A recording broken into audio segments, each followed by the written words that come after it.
you. Welcome everyone. It is January 20th, 2026. Everyone's doing well.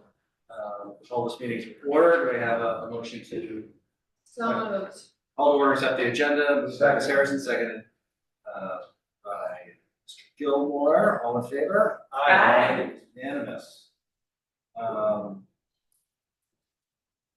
Take a little prerogative here. Actually, instead of reading the statements, our normal statement, I'm going to read both from Martin Luther King. Nice. Which I thought so, which is in keeping with our statement. So we must learn to live together as brothers and sisters, or perish together as fools. And Martin Luther King went on to say that our survival depends on choosing cooperation over division, because no one group can isolate itself from the fate of others anymore. And with that, we have any walk-ins. None. That or Zoom in, no Zoom ins. Reporting to Town Minister. Good evening, thank you. I want to start, as I did last meeting, saying thanks to the BPW for the hard work this weekend. We saw crews out Friday night into Saturday, again Saturday night, and then they came in Sunday morning and saw the entire town. Went home for a couple hours, pretty much the Patriots game, came back at around 7 o'clock Sunday night and plowed well for the day yesterday. So thanks to them for all their hard work. They're about fed up. I think they've had enough work for the winter, but thanks to them for coming in. I want to remind people that we now have a new emergency alert system, Smart 911. Plymouth County has launched a new alert system that sends out important public safety alerts to the community in Scituate. Previous code red system was compromised and has been abandoned. We urge and encourage all residents to sign up to receive these alerts to your phone and or email. It's important to please enter your address in the event that the reverse 911 calls affect a certain area of town, or you're only calling that particular area. The town website has a link on the homepage. We will be putting up QR codes around town for people to dial in. The calls will come from 833-533-6163. So when you see that, please don't let it go as spam. For people looking for work, the Recreation Department has summer 2026 employment opportunities. Councils, directors, or instructors. Recreation is accepting summer employment applications through 12 p.m. on Friday, February 6th. Scituate lifeguard positions are accepting applications through 12 p.m. on Friday, March 6th. Lifeguard and front certifications are required. The applicants must be at least 16 years old by the start of lifeguard employment. If you have any questions, contact the Scituate Recreation Department. Please prepare early, get those classes done over the winter time so you are qualified when it starts. If you can't find any classes, you can contact the rec department for class opportunities. If you're looking for volunteer hours, you're entering high school next year, or looking to jump into required community service. If you need some more hours to graduate, stop by the Recreation Department. Pick up a community service application or go to the town website. The Recreation Department has many great opportunities for you to give back. Orientation is tentatively scheduled for Thursday, May 21st. So please plan ahead, spots are limited, contact the Recreation Department. We want to remind people that Wooders Walk Golf Course obviously is closed for the season, but it is open to dog walking and walking. Please enjoy the beautiful property during the winter months, but we ask that you respect the course, protect against damage. Dogs must be leashed at all times. Please stay off the greens, tee boxes, and out of the sand tracks. One new DPW update aside from the ongoing Glades Road, which we will have Glades Road, which is going on Oceanside again tonight. But beginning this week, the contractor will begin to mobilize equipment in the storage container at the Cole Parkway. We're going to be making concrete spot repairs to the seawall around Cole Parkway from the Harbor Masters building, heading south towards the Fisherman's Dock. All those repairs are expected to be completed before the boating season. Once again, time for the town's annual census. Please read, sign, and return the census as soon as possible to the town clerk's office. You can do that by mail or drop in the drop box in front of the town hall. Please remember that voters cannot use this form to register to vote or make changes to your voter information. To make changes or to register to vote, you will need to come into the clerk's office and fill out a new registration form. Or go online to the Secretary of the Commonwealth's office at voteinmass.com. That's voteinma.com. Filling out the annual census is required in Massachusetts and ensures that you remain on the active voter list. Situate Police Department will hold its first of several blood drives on February 6, 2026. For more information, go to the Situate Police Department webpage. We want to remind people that thanks to the rec department and Mr. Goodrich, there are 2 new bike repair and maintenance stations fully equipped, including air pumps installed around town for public use. One station is located across from the kiosk in Scituate Harbor. The other is next to the historic town canopy in North Scituate. There will be bike racks installed next to those shortly. Scituate Bike Committee invites you to the January 26th, 2026 open house in the community room in Scituate Library, 6:30 to 7:30. Come meet the bike committee, see what's being accomplished with biking in Scituate and the mission ahead. Then finally, the food pantry thanks you for your help over the holiday season. They still have a great need. New most needed items: Spam, hamburger helper and north sides, canned potatoes and jello, pickles and olives, canned chicken, artificial sweetener, microwave popcorn, canned pasta with meat, and canned spinach. Will be dropped off the pantry during normal operating hours. The bins behind the Oak Gate School, Scituate Library, Village Market, and Shaw's also collected for the food pantry. That's what I have for the time. Any questions? I have an unrelated question. What is going on with our turbine? It's not spinning. I'll have to check. I haven't been noticing it my back the last couple of days, so I can send an email next. On the new emergency system, I've got some questions. It's an opt-in system, Yes. correct? So you won't be opted in automatically, you just have the residents or phone town. Are there, besides the opt-in, reverse 911 system now, the new one, are there other normal methods for emergency broadcast besides statewide? Yeah, I mean, the 911 is not a statewide, we can tailor that to actually a particular neighborhood. We also have our email, text blast as well, people, if they've signed up for that. ATD, depending on the emergency, ATD is a very good resource, if there's a storm, you're supposed to ATD. But that's probably our primary for really targeted emergency local, yeah. And the Coastal Advisory Commission is working on getting a targeted alert system for. Thank you. I could say something. I actually signed up for it the other day. It was very easy. And it had enough information on it, like I was able to put the dogs. So if they need to know about your house, it's pretty good. It felt more secure after I had filled it out. Good. I could probably endure, a disaster and probably feel better about I did as well, knowing that my dogs, my cats, as well as my children were on the list. it. I didn't put any of my children on there. Just the pets. Just the pets. It's not too late, if you haven't signed up still, and also some of us haven't done the census yet. So you're not too late to do it. And also, speaking of not too late, I did talk to our Board of Health Director, and Jim, you can confirm it's not too late for someone to get your flu vaccine. Assuming it's not in the town, so certainly get your flu. Right, so if you haven't gotten one, you still can get one, not too late. Any other? Good. That, we will call up our first scheduled item, Kathy Gardner, to talk about a planning board alternate vacancy. Correct. How are you tonight? Evening. Happy New Year, everyone. Happy New Year. Hope you're doing better. Yes, Better. yeah, that's the longest, well, still here, but going well. Good, thank you. So last May, at the annual town election, there was a failure to elect the planning board alternate position on the 2025 ballot. There has not been a temporary appointment. Normally, if there's a temporary appointment, in that language, it says until the next election where the position is on the ballot. So, the position should be put on the ballot for the remainder of the term. It'll expire in 2028. So again, it's a planning board alternate position to fill a vacancy. That's how it's going on the ballot. I have a motion. Yeah, I mean, fill vacancy, so, Yeah. I move that the planning board alternate to fill a vacancy position be placed on the 2026 annual town election ballot. Second. Mr. Gilmore, seconded by All in favor? Aye. Yes. Okay, thank you. Got some good Don't forget your candidates. census. I know, Right, sorry. mailed it today. It's like they just came out, literally. Oh, The ink is still wet. I have my son. On the Oh, counter. would you like me to take that? Stay to stand. This is full service right here in the court. Thank you sorry. so much. Right. Yeah. Thank you, all right. We'll keep your Floating voice on my status up to kitchen date. table. I don't even know.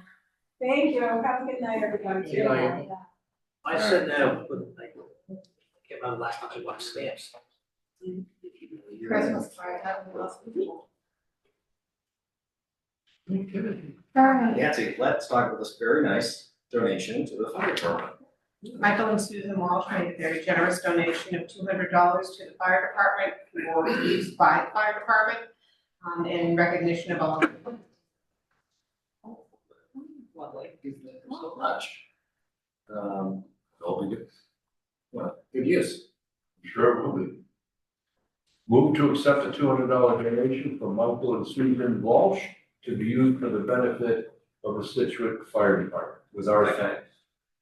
Mr. Gilmore, seconded by Nico. All in favor? Aye. It's unanimous. Thank you. All right, we are moving right along.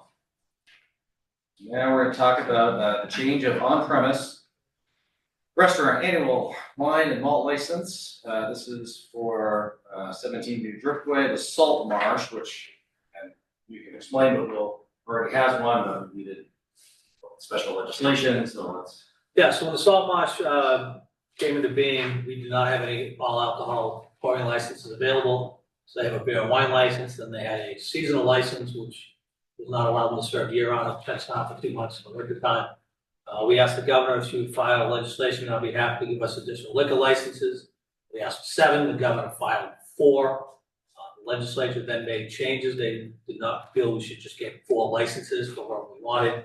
One was obviously for Salt Marsh, because they would need one, otherwise, again, they would have to shut off their beer and wine. So the legislature ended up passing legislation which gave a license to the Salt Marsh, gave a license to Split Rock and North Scituate, and gave us 2 additional licenses, which must be used in one of the 2 Greenbush MBTA zones on the Harbor Business District. So now we have 2 additional licenses that we can give out. This is just the paperwork necessary to basically upgrade Salt Marsh to their new license.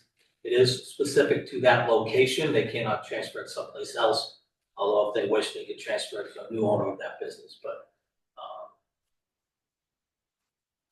There's not one more for North Situate, that's Split Rock. So that's but what the, if another restaurant There's wanted to two. go into? well, we have 2 additional licenses. But you said Greenbush. No, I'm Oh, sorry, you meant, MBTA. sorry, Okay, MBTA. It's happened to be one of the 3 businesses. One, yeah, there are Okay. 2 MBTA zones in, Situate Harbor, so I'm sorry. Right. yeah. We do know that North Situate does not have many compared to the other villages. villages. And the main reason for that is storage. Right, So they can't right, dispose of but- their waste in the septic system. Which Which we're we'll talk about solving. tonight. which we're talking about. Not Yes. gonna go tonight. Would you like a motion, Mr. Chair? I think so, I mean, unless there's. I mean, I just wanna say that anyone who hasn't gone to Salt Marsh should go, cause it's It is delicious. I was there the other It night. was amazing, yes, Good people, agree. good food. And on that, they can go to the Mill Wharf right after that. All right. Move to approve a new annual on-premise section 12 all alcoholic beverages license for KDR Foods LLC DBA The Salt Marsh Winery located at 17 New Driftway, Scituate, Massachusetts, with no changes to the operating hours or square footage under special legislation H4657. Second. Gilmore, seconded by Schlegel, all in favor? Aye. It is unanimous. And they're very appreciative and thank the board for all your efforts on their behalf. That is followed. All right, next, a change of manager on premise. Restaurant all alcohol beverage license, and this is Legacy Management and Investment Group LLC for the Mill Wharf. We have Nicholas King and Vice President TPI Hospitality and Nick Lepping or Leaping. Leap. Perfect. All right, so tell us, tell us about what we're doing and the change of manager. Absolutely. Good evening, everybody. Can you hear me okay? Yep, perfect. Yes. All right, perfect. Well, for allowing the opportunity and Nick leaping in front of you here tonight, we're here requesting your approval on a manager name change for our beloved Mill Wharf restaurant there in Scituate. Legacy Management is the holding company that owns our restaurants in Massachusetts, Florida, and Georgia. And then TEI Hospitality is our public name, where our website, and I have the pleasure of being the vice president there. We are proud to present Nick Leaping in front of you as our general manager. He has worked at the Mill Wharf, started when he was 18, one of his first jobs right out of school, worked every position in the restaurant, busser, sorry if I'm stealing your thunder there, Nick, manager, assistant manager, and super proud to have a local second generation Scituate resident as our general manager now of the Mill Wharf. TEI Hospitality is a 40-year-old company. We specialize in we take over restaurants from owners that have retired, and we keep them going, keep the name alive. Our mission is simple, to keep what made the Mill Wharf outstanding and special, keep that going. We do have some big plans for that, which Nick will certainly be a part of as we go. So I guess I'll pause there and turn it over to Nick and let him tell you a little about himself and his experience. So yeah, I've worked at the Mill Wharf for about 9.5 years. Born and raised in Scituate, class of 2017. Started off in high school, started off as a food runner, busser, multiple support roles. Kind of climbed my way up there. Became a server and then bartender. Really loved bartending. Really loved that atmosphere. Really just kind of fell in love with it. Climbed my way up, became a manager, front of the house service manager, doing multiple roles. And then, just recently, probably almost 2 months ago now, I got promoted to general manager, so this is, a big, big opportunity for me. I take pride in my job. I love the community. I love Scituate. Like I said, born and raised here. One of the quotes I live by is, it's actually from Spider-Man. I'm sure you've heard it before. It's with great power comes great responsibility. That's something that I kind of live by. So I love the Mill Wharf. I love Scituate. Obviously this is a big responsibility for me now. I've been putting in so much work to, help improve that place. Just being an integral part of the community is really important to me. So Thanks. That's good. Welcome. thank you. Right up. Questions? I have no questions. Paperwork's in order. All paperwork's in order. Well, we're burying the lead a little bit, so tell us, you gotta be excited. It's gotta be, Nick, you can chime in, it's gotta be tough to, it's such a historic place, people love it, but, you're trying to, put your stamp on, anything you wanna let us know about, plans or anything else? Oh yeah, well, and actually, Yeah. So it's funny that you asked that. We're actually, we've been doing a lot of specials, promotions, really up in our social media right now. We're actually doing a new menu rollout this week, adding some new menu items to the Mill Wharf. We just hired a new executive/head chef, Austin Martin. He's been absolutely amazing. Just working on our food, our steps of service, training our staff is something that, I've been doing for the past few years, just making sure that, we have a high standard and we're executing right now. Social media has been a big thing for us too. We did a professional photo shoot recently. We do have a plan to do a renovation eventually. I'll let Nick chime in too, see if he has anything as well to say. Yeah, absolutely. Thank you, Nick. So, we do have big plans that, for long term. So short term, I think Nick was covering some of those, and then we did go out and seek an executive chef. Got him from South Boston. So really excited. Was able to convince him to relocate to Scituate and be a part there. But long term, we have some major plans for the Mill Wharf. We've partnered with MHK Architecture and several other local Scituate businesses to really begin the plans of and start to put them in front of you all, actually, of what the future is going to look like. We have decided to keep a little bit more of the feel, historical feel, than what our original architects and designers were proposing in terms of taking it into the future, if you will. But yeah, we plan to keep the heritage rich and really lean into the New England style cuisine. But we do plan to put some real capital into the building, and we are excited about that, as well as the parking lot. We've got some plans that we want to suggest there, future, and some ideas to get that parking lot up to where it needs to be, as well as some egress and ingress. But that's down the road, and we're working with some people smarter than I to advise on how best to do that. Great. Well, Good to see. Great to hear. And, you know, I do forget it because it's, you know, it's serious for some of us that are up here, because some people, when they think of Scituate, their frame of reference could be the Mill Wharf. Just like some people used to always think Boston, I think Anthony's Pier 4, or Falmouth, they think of the Flying Bridge. You know, you talk to someone, either out of state, and you say, oh, that's what they remember. So it's, you know, it's important for us, and we're really happy about it. So we share it. My family started coming to Scituate to go to the Mill Wharf restaurant back in the day. And here I am. Here you were. Excellent. I mean, generations of people have worked there, you know, throughout the years.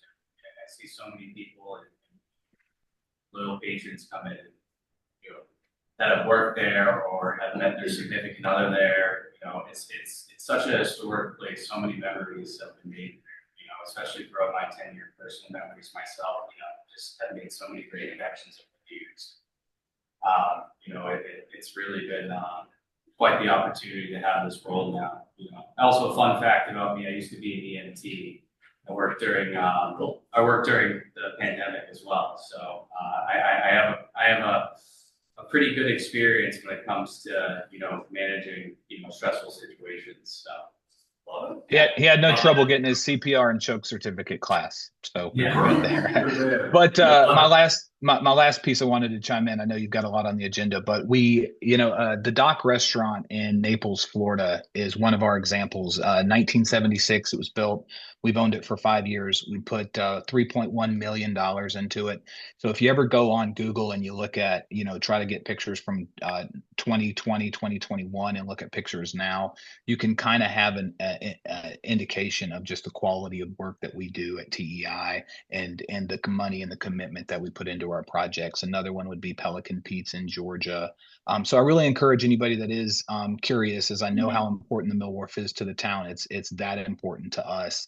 And we have acquired other iconic institutions like Rays on the River in Atlanta, 42-year institution going, and have turned those into really proud staples of the community. And I'm really looking forward to doing that at the Mill Wharf.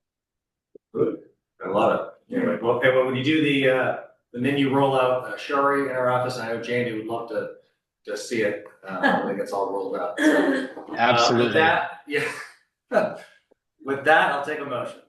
Move that the select board approve the application for a change of manager to Nicholas Leaping on behalf of Legacy Management and Investment Group LLC, DBA Mill Wharf, located at 23 Mill Wharf Plaza, for the on-premise section restaurant all alcohol beverages license. Moved by Mr. Gilmore, seconded by Mr. Slagle. All in favor? Aye. It's unanimous. Excellent. Thank you so much. All right. All right, next. Thank you, guys. Take care. Thank you. Good evening. Let's talk, want to talk Selco first? Yeah, we can do the Selco. Awesome. Basically, we've been having some trouble in Humrock with a couple of the water lines down there. One of the areas is up by the V on Central Ave. and heading back 1,500 feet. So what we're looking to do is piecemeal, start replacing that pipe. The original pipe was from 1942, and it's actually very close to the houses. So we want to get it away, get it back into the street, and start bringing it down. We originally designed the plans, which were a lot cheaper, but the costs have escalated because that was pre-COVID, when the pipe rings, the project never went up to bid. So we're picking away at it piece by piece, trying to replace as much of the main as we can. So this is a start. Excellent. So it's unit prices, the contractor that worked on Old Forge, and then continue it down and run it down to 1,500 feet. That's right. This is, we break this up into pieces. Because we didn't want to shelve it. We said, no, let's break it up, do it piece by piece. So this is the first kind of, first section of it. Okay. I have a question, what's the water table like up there? 'Cause it looks like it's a very thin piece of land. Yeah, it's tough to It work out is, there. it's, water table is very high, and they almost have to work title in that area, in some areas.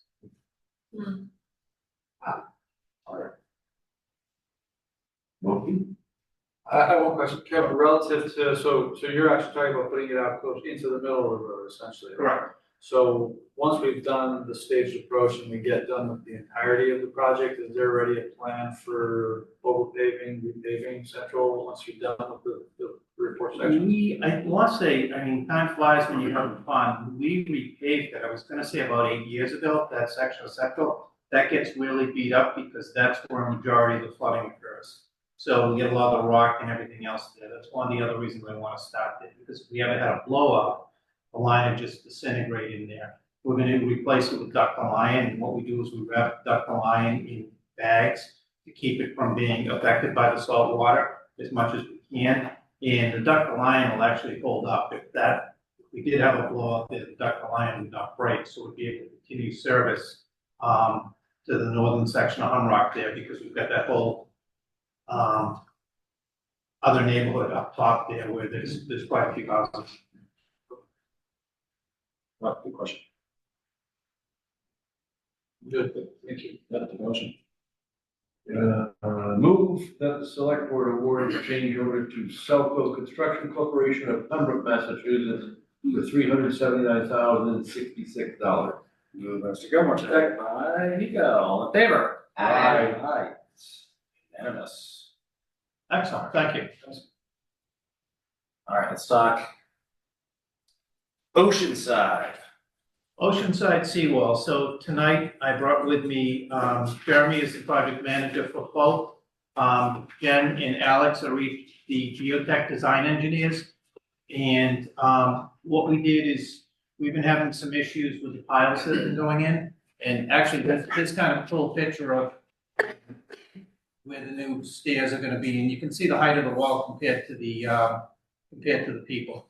So the wall is under construction. Beneath the wall is a footing, and beneath the footing and incorporated into the wall are piles. What they're called is helical piles. They're driven into the ground, they spin into the ground, and they provide protection so there's no settlement or full force or anything. And also, if the seawall ever undermined, it would help support the seawall also.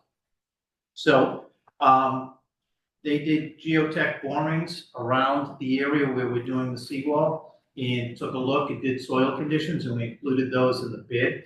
The estimated geotech report was saying that the average pile depth would be about 25 feet. After we took down the old wall, contractor had some piles going as deep as 60 feet. So as they were going 60 feet, that's a huge difference from what we were expecting out there. So there's been a change of geotech conditions, and as such, the contractor is going and using up significantly more piles. So this change order is an allocation of funds that we can use to pay the contractor at an established unit price for any overages that they have there. And it's taken as the worst case scenario. Can I ask what, if we were planning on, what'd you say originally, about 20 feet? 25. 25, sorry. Is the Is the engineering, I'm not sure how to ask the question appropriately, is the original engineering spec for 25 feet inappropriate because of the conditions of the soil underneath and substructure? And just the math was wrong based on previous estimates? Or are we just going by the worst case based on the old wall? So I will start to address that. The old wall did not have any piles. So if you ever looked at that wall and saw it, it looked kind of settled compared to the other wall sections. So Alex and Jen did the geotech study on that, and they came up with the requirement for the piles to be put in place there to prevent that from happening in the future. So they came up with a preliminary design for the geotech. You guys can speak right up. I'll just, Oh, okay, no, we're good. Okay. So those went in and they were estimated to be about 25 feet. So they have to give the contractor an estimate on how deep they're gonna go so they can price it accordingly. But, nobody knows exactly what it is until you take the wall down and get the So until you start actually drilling down 25 feet, you realize you didn't have the support structure you needed. Right, because on the machine, it twists the pile in, and there's a kip meter on it that reads the torque, and it can tell how the torque value is, and it wasn't meeting the torque value that was required to. So what they did is they stopped and let it set up for 48 hours, and then put the machine on it again and started spinning it to see what the torque values were. And they weren't meeting the required torque values that the manufacturer suggests, as well as the engineers for those cuts. I understand that, that's great. I thought you meant that there were previous 60-foot borings that you found after the fact, we pulled it up, so. No, we did borings prior to putting the job out to bid. Thank you. I'll say Jeremy picked the pile locations. And then, can you explain a little bit, obviously, we're gonna have our folks making sure that. So this is almost like a worst case scenario all the way across. There might be some places where you may or may not need to go down as far, so it might not be, so we're gonna be checking to see. So we have somebody out there full-time when they're doing piles or concrete pours or anything else. We have a person, Jeff Chessier, another Scituate resident, who is out there full-time, raising his butt off right now, because they're working, tides. And, we're out there watching it, and when they're doing the piles, he's physically standing over it, he's watching the meters and everything. So, other cool piece of trivia, we've got a new little bit of technology we use, is we put this little meter in the concrete pours when they pour the concrete, and they have to heat the concrete as it goes. So it actually gives him back to his phone temperatures of what the concrete is to make sure it doesn't freeze every 15 minutes. So it's pretty cool, just technology in action. Yeah, So that's huge. Say that. yeah, big time statement. Where's this funding coming from? It's available in the original authorization. All right, so we're not exceeding that. So in this, it doesn't really matter. The engineer's estimate was $6.3 million for the project. The low bidder was 6.252, which is ACK Marine, who received the project. And the second bidder was Northern Construction, was $6.59 million.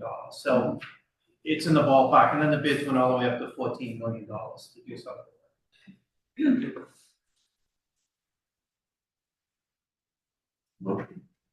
I asked my questions before regarding making sure we're watching this as we go. Right, that people are validating the depth of each one that has to be. Right. And that we're just not signing away this explore space. I guess I'd love to hear from engineers a little bit. I'm 60 feet down. I mean, it's almost, that's far. I mean, it's good. So give us some good news here. Those suckers should last, right? I mean, No doubt about it. 60 feet down, come on, that's gotta be pretty strong. Yeah, So- and it was a different geotechnical condition even than we've seen with the rest of the walls along Ocean side to the north, right? So I've been building these seawalls with Kevin since 2014. We haven't seen these, we've done borings the whole way. Usually we try to get at least 150-foot spacing. On these, we even have 100-foot spacing. We put them where we're able to actually access the walls with the borings. So as we move, I'll cut you off for one Right, second. yeah. Obviously, we can't drill through the wall, for the yeah, yeah. boring to find out exactly Right. what's underneath, So it's because offset a couple we feet. have hit some obstructions, we've hit some meandering concrete that's 30 feet down, nobody knows why it's there or what it is, you know, but that affects the tiles also, so, sorry, I'll let you get back. No, I think we're already with this. So as we move south towards the lighthouse, we are seeing lower values in soil strength as we move. And that's why for this section, we came up with the design for the helical piles. And I think it's important to note that our design agreed with the contractor's helical pile manufacturer design. So we give them our soil borings, and we have the lengths that we anticipate in our bid for the contractor to bid on.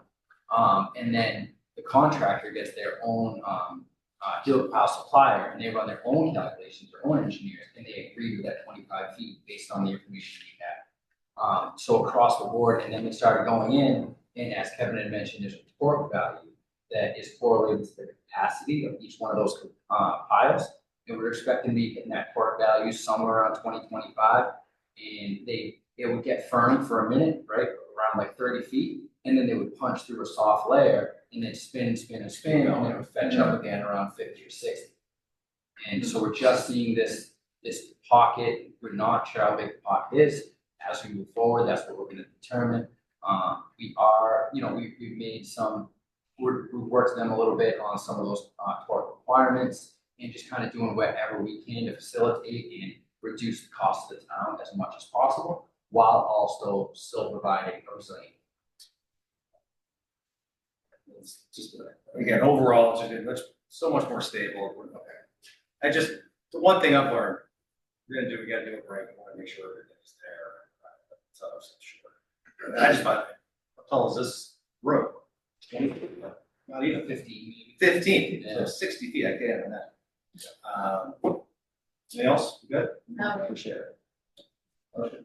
Move that the select board award the change order to ACK Marine for an amount not to exceed $450,000. Jamie, have Wait. a, have Sorry, a Oh, I gotta revise? Here we go. Here we go, I'm sorry. Move that the select board authorize the change order to ACK Marine for an amount not to exceed $450,000 for additional helical piles. Mr. Gilmore, seconded by Nico, all in favor? Aye. Unanimous. Thank you very much. That's All helical walls. piles. Yeah, you might want to sign off for the next discussion for a couple minutes. Oh, yeah. Nothing major. All right. But these guys love you, but- Nancy, let's talk options, or Jim, or whoever. Nancy and I. So the North Scituate Sewer project is on the special town meeting warrant for the town meeting in April. We have not had a final look from the consultants, final design, final costs. Kind of pushing it from a time standpoint, or put that information out. Capital Budget Committee to hear it, for you to hear it, for the advisory board to hear it, then leave us enough time to let residents know this is what it is, this is how much it's gonna cost. So I think we're getting kind of tight on that. We can leave it on. Our other options would be, we up it and go to bid in the spring. Go to bid, see what the bids come back, and then we can have a town meeting subsequent to that when we have an actual price. Or if we get delayed, we can do it in the fall. But right now, I don't see where we have all the information necessary that we're gonna be rushing it for April. I don't think you could go out to bid and get a price for a June one, it would only be out to bid for a September one. So, Are you talking about an override for this? no, betterments and grants. Okay. So we already got the 5 million, we're gonna apply for more. And we'll ask our congressional delegation, every year they ask us what we want money for, and that'll be our next ask. What would be the argument to keep it on? The argument to keep it on, it would be that hopefully we'll have the information in time, we'll be able to get everything done, and then we have the authorization to go do it when we're ready to go. And would that, if that all happened, which. Skeptical. But if that all happened, would that, possibly save us money, because we're going out earlier, but we're only talking a couple months, not really. We're not even actually Yeah. changing when we're going out. Yeah, okay. We're just gonna change when we vote on it, and when it's ready to go to bid, we can then set a town meeting date, either before or after, put it out to bid, like we did with See the point, we actually had the bid in here when we went to town meeting. Changed the numbers a little bit, so. All right, so I was confused, I thought we might get it out a little earlier, you're saying the bid itself. The bid itself will go at the same time. At the same time. Yeah, when it's ready to go. Well, what we're talking about tonight is really whether or not it stays in April or it gets pushed, right? Yes. But is there a deadline that we have to meet regarding keeping it on for April? I mean, we could leave it on and just postpone it, but if you wanna take it off, it has to come off Tonight. tonight. But I think the reason I asked that is that if it can be left on, it stays on the warrant, it gets put out as a public, discussion or meeting, and we decide to pull it on April 13th. It doesn't, in my mind, it doesn't hurt us any in the sense that a postponed discussion is a postponed discussion. If we happen to get there and we're ready, even if there was less notice than we'd like for residents, I see North Scituate sewer being something that has unbelievably overwhelming approval in North Scituate, especially since it's a betterment, it's not an override to the entire town. I find it hard to believe residents are gonna complain that they got a little less than 2 months' notice to talk about it when we were trying our best to do it for those residents 6 months sooner than we could otherwise do it. That's just my thought process. I have an opinion. I obviously love North Scituate and want North Scituate to be sewered as quickly as possible, but I feel like the April warrant is chock-a-block full, and if we're moving forward with the correct steps, then why not push it to the fall? All right, I won't keep one push, let's go, this is. My humble opinion? Yeah. I think you should take it off because the more information, when you go to the town meeting, the better off you're gonna be. And so I'd rather get it to the point where we have a price and then bring it forward. Because right now you don't have a price and you may not have it. And then follow up on your idea of, well, we can always postpone it. That to me is the last resort kind of thing to do at town meeting. Because then there's always like, why are they postponing it? All of a sudden it was on there, we're there, and it's being postponed the day before, that day, whatever, right? It's just not nice housekeeping, that's all. I would wanna put it on April if it got us there quicker, and I don't see it getting us there quicker. Do you know what I'm saying? Like, we're still at the same place. Yeah, right. We'll have So better if it information. got us to North Citrus, getting North Citrus sewer quicker, then it'd be an argument for you, but it doesn't get us there quicker. Based on what I'm hearing. We'd still, you still have the RP problem, that's what. Yeah, I mean, It we're doesn't get us there quicker. If you were We're gonna gonna- tell me it would get there quicker, I'd be all for it. we're gonna Because push you it. want- Right. Cause I think this town, myself included, wants to get us there as quick as we can. But this is not delay, if we didn't, it's not delaying. We're not delaying anything. We're just realizing our We're just realizing it our doesn't get us information is there not quicker. 100% ready to go. Right. By doing it, we just do it. Yeah. So If my I'm first hearing- inclination was to keep it on too. If that's what I'm hearing, because my first inclination was to keep it on, because I Yeah. thought it would get us there quicker. Alright, just in case. In the last North, sorry. No, go ahead. In the last North Situate, expansion update, they had their award contract in the September range. So they're not even going to be ready. Right. My only concern is the bidding market. With everything that's going on in the world, the last thing you wanna do is approve a project in April and not have enough money to award it in True. September. I'd rather go to town meeting with a number, and then you can say, this is what your estimated betterment's gonna be, this is what the overall project's gonna be. Right. When it's not gonna affect the start time. If you remember with Cedar Point, our original betterment estimates were over $40,000 a house. And when we got the bid in, it was dropped down to about like 24, 25, Kevin. And when we finished, it was just over 17, but our original estimates for betterments were the $40,000. So we're getting a little bit better number. For those people who live in North Situate, the businesses will maybe alleviate some sticker shock when we say, oh, it's gonna be this much.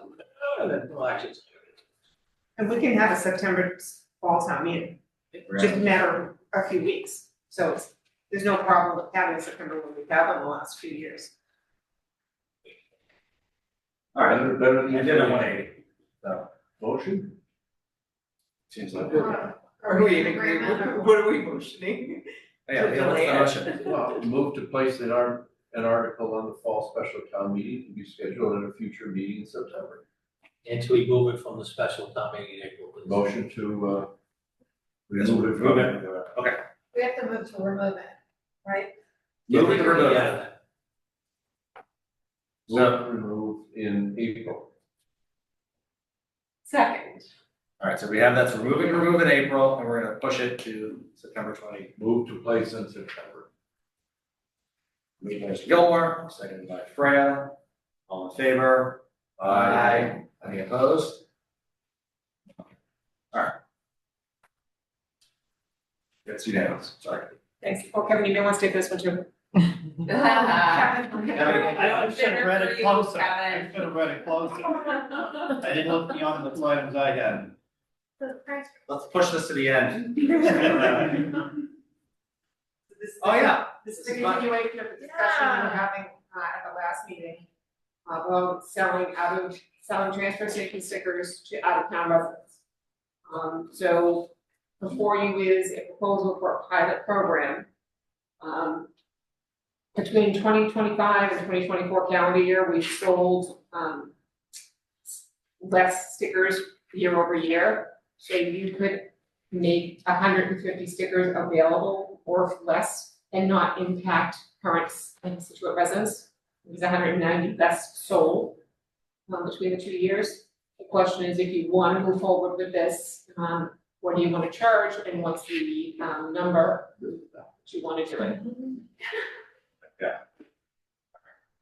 Unfortunately, it cannot be bought online because they need to prove Norwell residency. No, Cohasset just started this, right? They did. Just started a pilot program selling to, They, tonight we talked about it Yeah. 2 weeks ago. But our transfer station's nice. And this is I'm for going Hull on record. residents. Yeah. okay.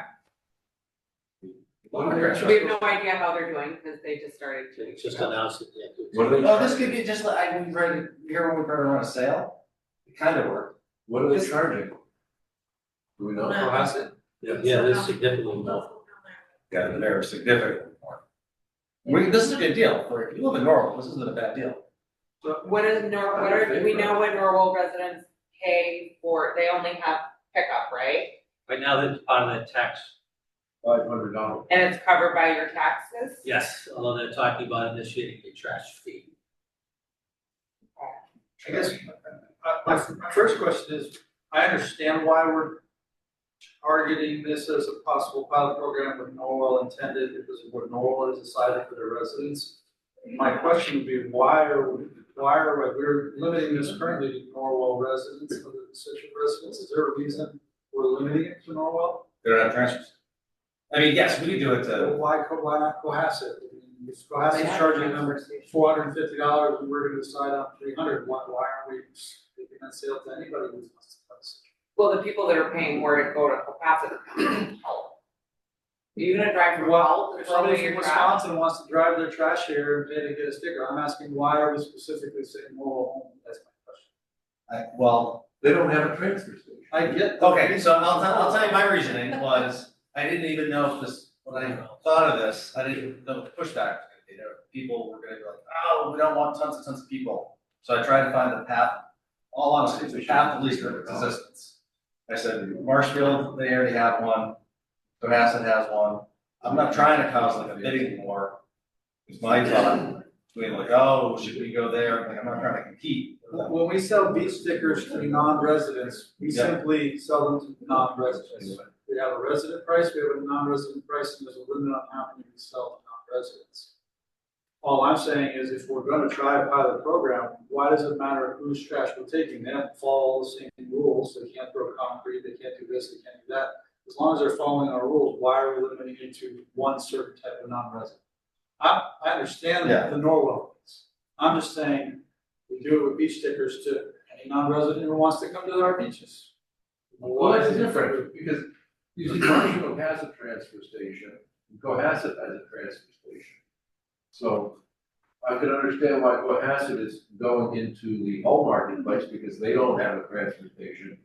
Proximate logic would say we should go after Norwell, because Norwell doesn't have a transfer station, and they have an awkward, maybe I shouldn't say the word awkward, a challenging fee schedule now coming forward. So we could be looked upon as helping Norwell, some of their people that are close enough to come into our town without a hassle about I have to drive from Wisconsin.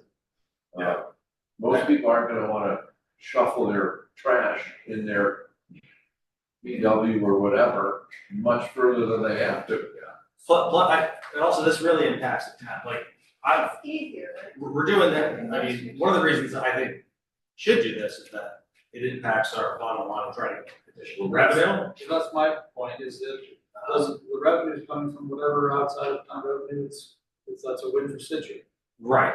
So by going after towns that have a transfer, we're impacting their bottom line, I guess. And like, listen, if I'm the only one that's, doesn't believe this, but you know, I'd like, for now, all other towns are in some financial trouble. I don't wanna put a burden on Cohasset, I don't want a burden on Correct. Marshfield, I wanna be good neighbors. That's a, You know, we can, I like that answer more, that's what I want to understand. This is a Oh, stupid but- question, these numbers are the numbers of stickers sold, not Yes. monies, okay, Yes. I was like, whoa. We'd be having a completely different concept. We're doing this for $6,000. Let's be a little upside down at the transfer station, but You think? just, I went by the old guy coffee clutch in Noel on Friday and mentioned this. We'll buy one. Yeah. So there's definitely an interest in Noel residents. Is the $400 $400 fee you think fair, reasonable? Cohasset is charging $300. right. But ours is- I feel like $400 is a lot of money to throw away your trash, cause they still have to buy the bags, right? So, Mr. Chair, Yes, please. so, on the Cohasset website, their pilot program is 150 permits, has been stated $300 per permit, sold on a first come, first served basis, but nowhere can I find, any delineation that it has to be hauled. It just says, not That a. was in the new file. Oh, so Scituate permits people throw their trash in the Cohasset if they want to throw their trash. in Cohasset. That would have to be a very interesting person. I'm just saying, it's, It could be close. it could be closer. So now we're doing like three different things. So first, let's talk about the $400. Right, that narrative, if you're gonna still be competitive Yeah, so with Norwell, for Norwell people. Kevin, you may know some people in Norwell. I actually like the $300. I wanna sell them, I wanna make money. The only reason I like the $300 is because you're gonna get people in, and if it starts taking off, you'll sell all these stickers for $150. 400 might scare a couple people, depending on what they have. How did we get to the $400 number? I was using the beach sticker, non-resident, which is 286% higher. So Fair enough. it can be 300 to be competitive with other communities that are offering the service. I mean, cause how much do the people pay for trash bag? Like I use one trash bag a week, what are they, $2 a Depends, bag? you have the big bag or the little small. I use the big bags and I That's use at least $2 a one a week, No. right? So you, I mean, you're talking about $10 a month for a trash bag alone, plus the sticker cost. I'd be personally more comfortable with $300. Yeah, let's do, I'm good. Let's do 300. I like 300. Nico, what do you think? Going once? Well, 3 versus 350, you're talking about $7,000 difference. I think as far as a pilot program, if you want to start low and make sure that we sell out and Let's do see how that goes, I'm okay with that. Motion, Yeah, 7,000 is not, they were making 45 grand off 150 stickers. motion. That's a huge, but that's big. No, no, no. Trash is Wait, again. can I ask one I'm other saying an question? extra 7 to try and Oh. squeak out. Oh, yeah, I'm it's not not- worried about that for the Plus first we're year. making money off the trash bags. If we sell out in 2 weeks, then I Wow. start seriously like Yeah. thinking about this again next year. And if we do that well, I would still push to the discussion for later that the non-resident should be non-resident. Right, just for everybody. Yeah, okay. So yeah, 300 for 100 stickers. We have enough bags, we won't be running out of bags, right? Yes. Just a point of fact, if you have a sticker, you also get to use Go Green to dispose of your yard waste. Yeah. That's specific to residents of Scituate. I didn't know that. But they would Nice. have a sticker, If right? you have a sticker, How do you prove your residence? How do you prove your residence? So maybe we go 350. If there's nobody I mean, Go because Green, he no. wants the stuff though, right? He needs the stuff. I don't even know. I don't know, I go to the Oh, transfer that's right. station all the time now. Now you can go to Go Green all the time. Oh, I'm really. Nice backyard that I just- Now we're back up to 350. Yeah, I just put it in the woods. I just want to sell it. I want to get some money in. Burn it. So not to belabor, but just as a concept, if we're talking about Go Green, have we discussed this with Go Green relative to the possible increase in? We're still less than what we used to sell. So we used to have 4,000. So we've sold 190 fewer than we used to all the time. That's why we're going to go 150. So we're down numbers. That's why we have. But even if we add all 150, Scituate residents will be like, there's still fewer people than we had 2 years ago. The transfer station, Well, it applies to Go Green as well. It's a sticker. So the same amount of people have access. I never go to Go Green. Do they check for a sticker at Go Green? No, no. They Posted. do, yeah. Yeah, posted. Because we get people who complain, they live in Scituate, that don't have a sticker, why allow them in? Okay. Motion, Mr. Chair? Are we doing, Have we are we doing decided- 400, are we doing No, I 350, thought we are were we doing $300. 300? I was stuck at $300. Then we were talking Go Green and maybe 350. Said Freya.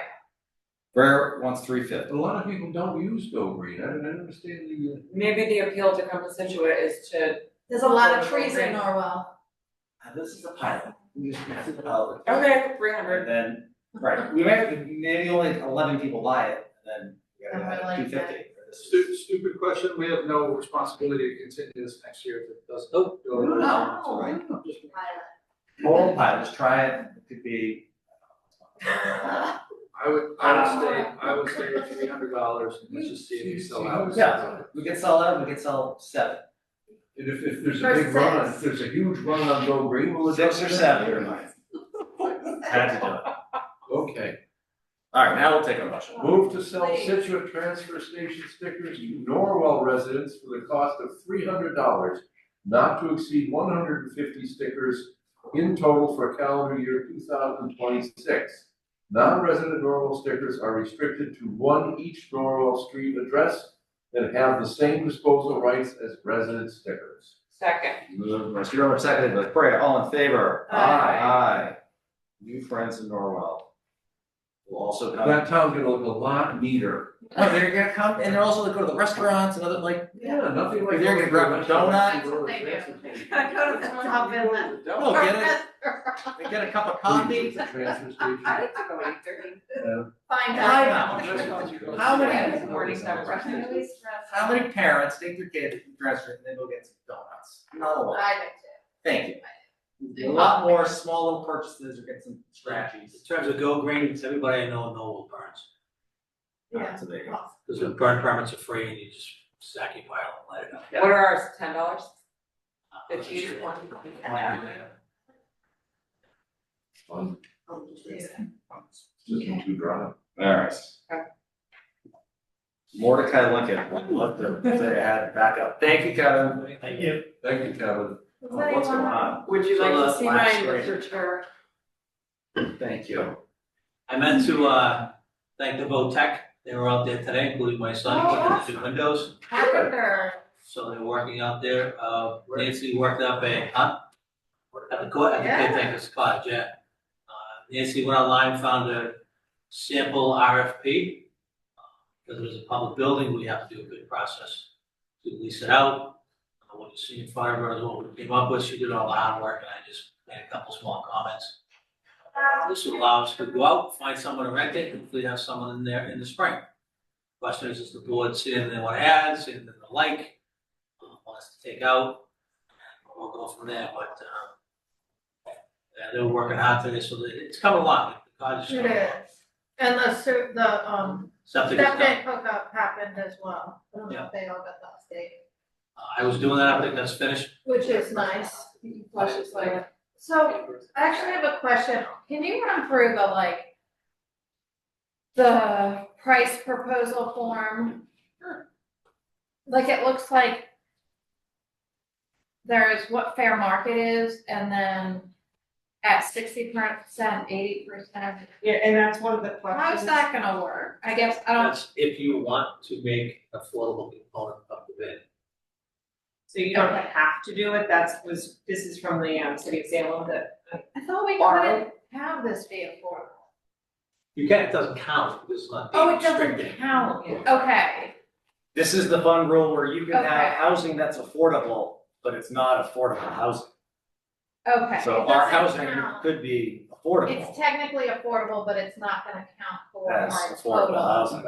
so Would you love that? So, I originally took that out, but then when Jim reviewed it, we put it back because it's your decision whether or not.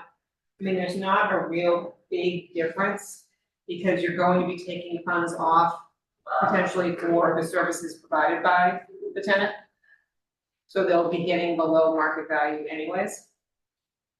What would the so, services be provided by the? see, that's what we need to discuss Yeah, as well. there's- So I there's a think discussion on there. there, no, I think there's two important things, like one's that price proposal form, which is like the mechanics of it.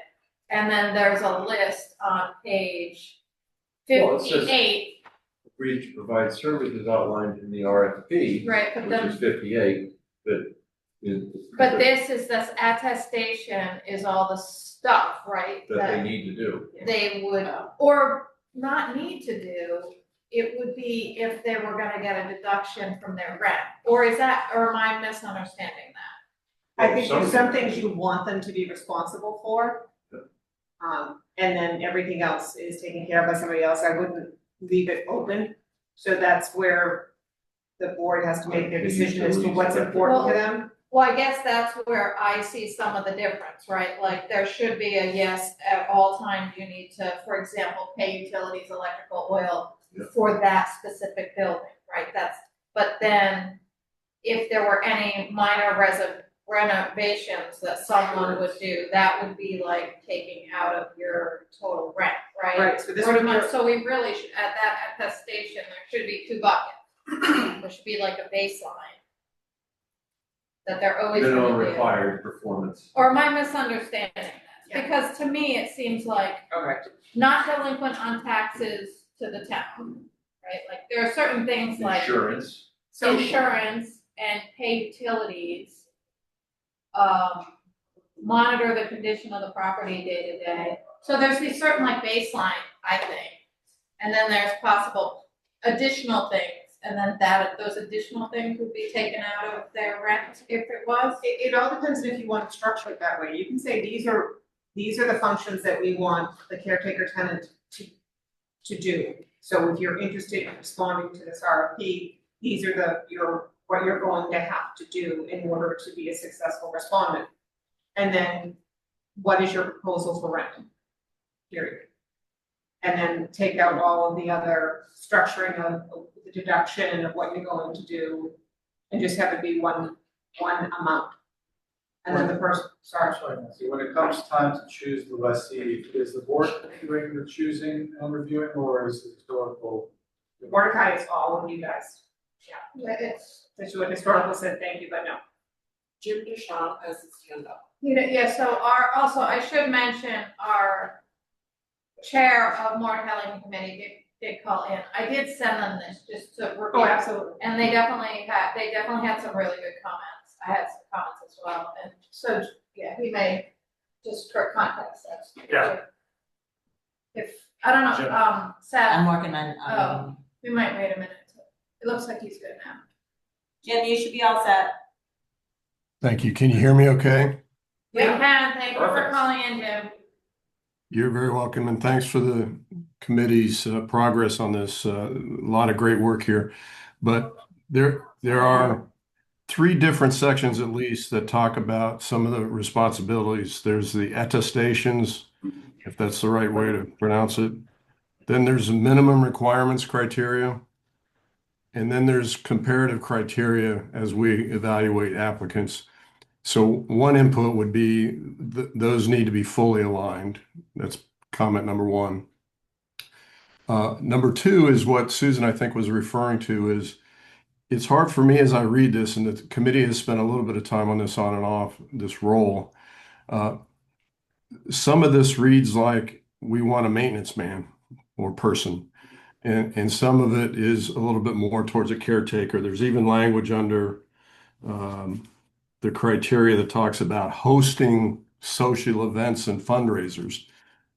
In this particular example, I don't think we envision that the caretaker would do anything of that sort, as just one example. So I think if we could work with whoever's kind of the working group on this, I don't know if it's Nancy or Nancy and Cam or whoever, we'd be happy to provide at least our input on aligning these things and understanding what the minimum expectations are and then how that affects the rent. Because I was confused, as Susan mentioned, about here's the base rent and then here's how it might be offset because I'm willing to do thus and such. Well, another applicant may be willing to do more than that or less than that. And so this pricing discussion seems almost to be like almost like a bidding process. Do I have that right? It is.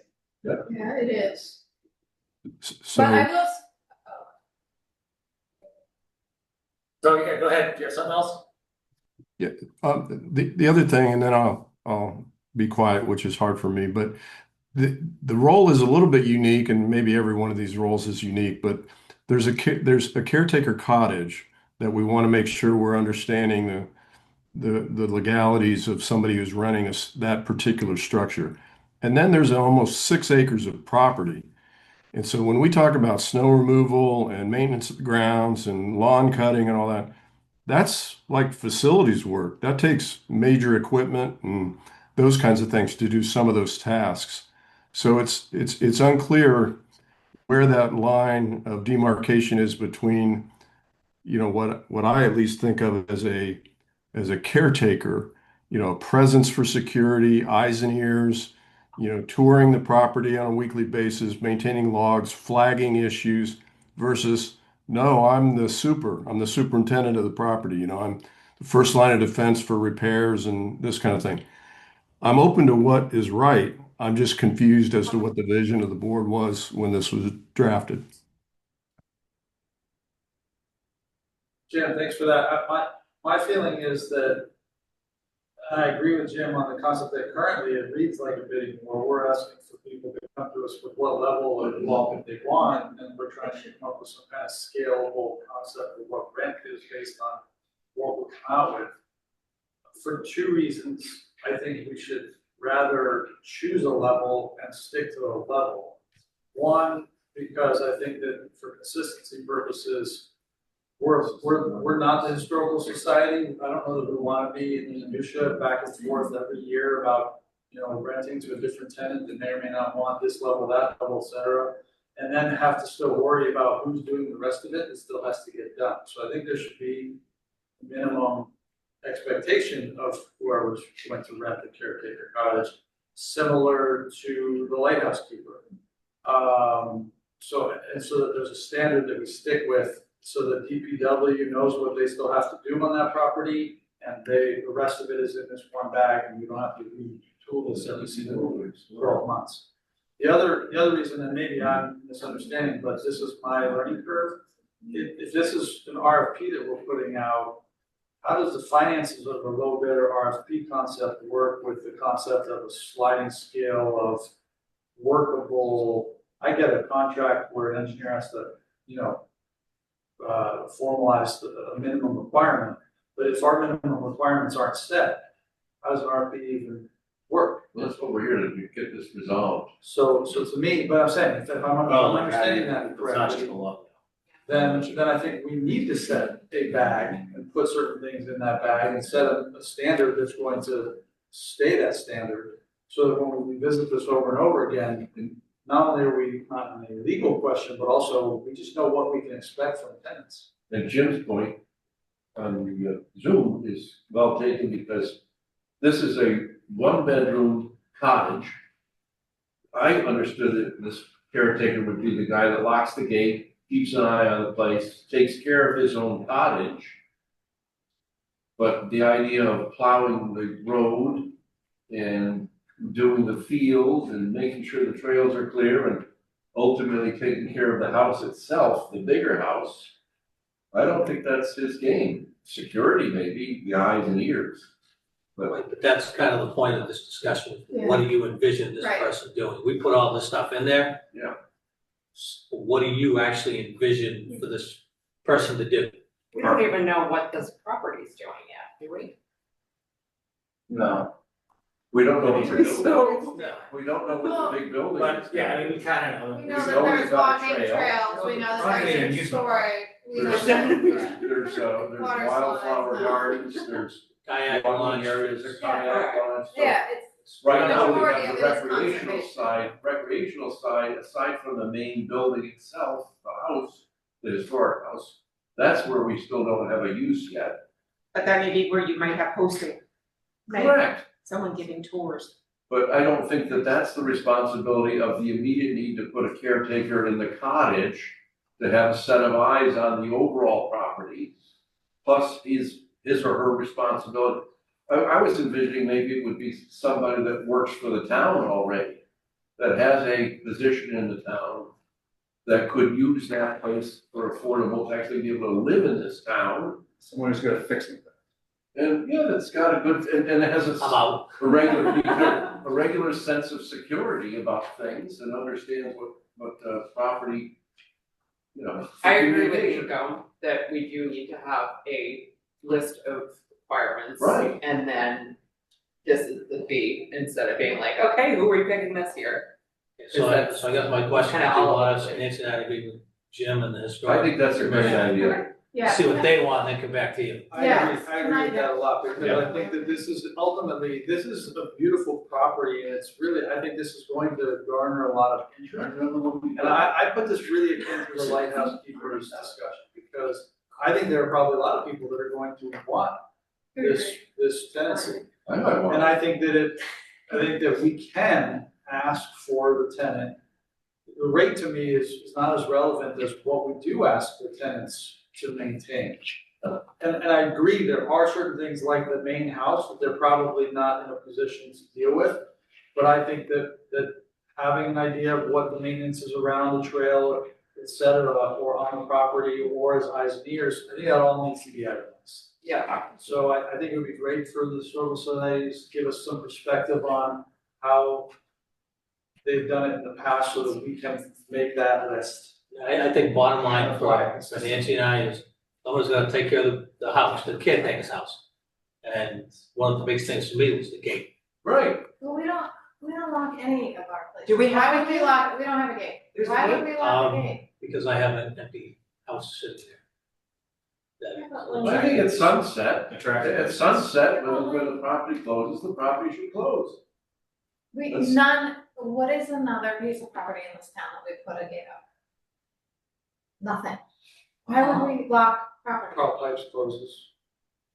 Everything's gone to dust, I don't know but if we they do not close put the gates Transfer up. station has a gate. Does it really? The transfer station and the overflow Actually, lot most in of the it. minor What's that, the beach. library has. Okay, They have gates that close automatically, we won't get there yet. we'll get there, but I just wanted to say one thing and like back this up, cause I do think this is a great effort for Yeah. this. I think we have had people living in our, the houses, we didn't have leases, we've done a lot of work.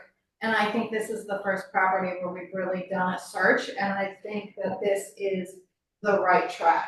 And I think a lot of what we're talking about is some tweaking on how do you do the pricing and some tweaking on what the responsibilities are. But I think overall, as far as the RFP concept and that this is the right track, and I thank you both for working on this, because I think we jumped into the questions and we missed that part, and I think that's very important that we're really kind of tidying up how we lease our properties, and I appreciate that. So we'll have Jim reach out to my office and make an appointment for Nancy and I, and we'll sit down next week. Just one other point though, because it has been raised before, what is the temperature of, because this is that's a good deal. And about having one of the requirements, or at least the top choice being someone who is a town employee. I like that idea. The more we can help our town employees. I like it too. I like it, but there's there's a restriction, no animals, right? Don't know if there's restriction on animals. Isn't on all of our historic properties, isn't there restriction, no animals on all those But other? the caretaker's house is, do we Is have that different? animals That's not the lease, allowed? not the. Yeah. So, So would we be, I mean, this property itself says no dogs. So if we had a town employee who wanted to rent this cottage, they could not have a dog, correct? I mean, our standard leases all say no pets, right? Yeah. Okay, so that, yeah. I think they all, Yeah, we That went would over be them the a couple case. months ago, they So all that say would be no the pets. they all say no pets. So that would be the case then. That would be the case. That's a tragedy. Can't have a fish. Ferret. They could have a hamster. Definitely not a ferret. Squirrel. Stuck in the wall. Let's say the goldfish here. Town council has also not given back their edits yet. There we go. All right. Okay. So we'll see how that goes. We'll I also like to, because I look up the word attestation. Mr. Chairman, I would also respectfully think that one of us as a liaison to this Yeah. working group would be good, and I would promote. the- Susan is Susan. a liaison. Thank you, I appreciate You're that. so Amy. keenly aware of I this appreciate that. function of this property. We also need to check with council on whether we restrict it. To just, Restrict it to town employee, or prefer it to town employee, I don't know if you get like a point Check with them. or restrict it. How they would. I also don't know, like, that's also like a capacity if, oh, well. If, I don't know, that's just if all- we. Yeah. He's not worried about a You town have to employee admit the being, town employee. well, anyway, you have a town employee's disgruntled because someone else got the bid and they didn't get it. Yeah, but what if they suddenly aren't a town employee anymore, Please, then we they need to lose be their adults home as here. well, No, if they found a you better know, it's- job, like that's. It's like, if you got an affordable housing unit, once you're in, you're in. If you hit the lottery after you're in, you still have the affordable unit, they don't check you. Yeah. You still have to do the requirements, like you said. To the end of the lease anyway. I think, Right, pretty good. I think the idea of a town employee is great, I think that there might be potential issues, and so if there are, but I also, furthermore, if the town employee restriction wouldn't fly for any various reasons, I still like the idea of an affordable situation, be it veteran, be it disability, be it, as long as, It's a Yeah, as council. long as you can fulfill the requirements that we're going to set for the property, I think it should go to those groups prior to just an open bid. And I guess the sense of the board is you're looking caretaker type, not Correct. property maintenance. Okay, security, oversight. So we can meet with Jim next week, whenever, not a big hurry. How much maintenance is required right now? Like, I know they don't mow, like, they mow like a path through that field, right? Obviously, the trails need to be looked at occasionally. But how much more? There's a lot of just mowing around. It needs to be done. Big cloud too. Well, the Plowing. plowing, obviously, Plowing. plowing. Not that, we Shoveling. reduced the mowing drastically with the lab. It's very Trail, tiring. trail clearing. And just for the DPW, it's one of mowing the trailer, trailing it up there, taking it off, mowing the whole thing, putting it back in the trailer it back. It's just labor intensive. Poison ivy control. And that was kind of where you get into the plowing too, because maybe not the lot, but we just plowing this one person's access. If we don't plow the driveway of the lighthouse keep. Right. Plow the parking lot, but not the driveway. I mean, it's things like that we just have We'll to figure it out. talk about. Do we plow the parking lots of the trailheads? I didn't think so. And we don't plow, Daily Ellis, Scituate Arts Association. So that. Wow. Like Susan said, this is the first time we've actually done it, cradle to grave, so it's a learning curve. I mean, we need to kind of get an idea of what, big Yeah. picture, what you guys are looking at, so we put everything we could in there, Yes, and now you can back it off and come up with That's what we okay. can. Yeah. It's a great start, I appreciate all the work. it's the phone book of every lease ever out there for this. We're really good at find and replace Salem situations. You look at the lighthouse keeper, you get a home by the lighthouse keeper, right, who rents out there, so hopefully we get someone who's. If you're the lighthouse keeper, you cannot be afraid of heights. Yeah, I mean, we rent this place, that's one less place for me to go, my wife. If you go here, you smiles can't out, be kicks me afraid of out. Yes, very true. We say you get Can't be afraid of ticks. Don't Wild get me turkeys, those are started wild on turkeys. ticks. All right, Excellent. excellent. Mr. Chairman, I was wondering if we could take the Cole Parkway gazebo out of order. Cam is here. If you have any Yes, questions, please. and not have him have to wait for our discussions about the warrant. Please. What page is on? So, We got additional backup too. So, It's Just- after the non-binding. just to clarify, sorry, it was a little hard to follow, but could you summarize the next steps? And I'm happy to help follow up, but it was a little bit hard to follow. reach out to Michelle in my office, and we'll make an appointment for next week, the week after, to sit down with you and kind of go through it, what do you want to do and how we want to do it. Wonderful. Thanks Thank for, you, Jim. Yep. Thank you, Jamie. What page is this, It's after the non-binding ballot questions, so it will be after the town meeting, so I think jump about 20 or 30 pages. Page. I have that 121. oh, 130? It's the 133. pictures, scroll till you see a picture And you got an of additional a separate dilapidated email. gazebo. This is not. You this got is a bad separate news. email today too about I it, with saw a that, new. yeah, I saw that, I reviewed that. This is as much educational announcement for everybody as this board. Cameron put forth a capital article. It was not recommended by the capital budget committee to rebuild, redo the gazebo. We had some money several years ago, the facility director at that time used it to make repairs. It has deteriorated significantly since then. We have 2 engineering reports, both of which say that it needs to come down. We are concerned at this point, if we had a nor'easter or a large storm, that the top would actually blow off, to go blowing around Cole Parkway. Also other parts of debris and things like that. The latest engineering report we just got, it was pretty specific that it needs to come down. So we're gonna make arrangements for that. The capital budget committee again did not recommend replacing the gazebo. It is still in the capital plan. It'll come to you guys. We have $100,000 in there for that. But, it has gotten to the point now that Camp.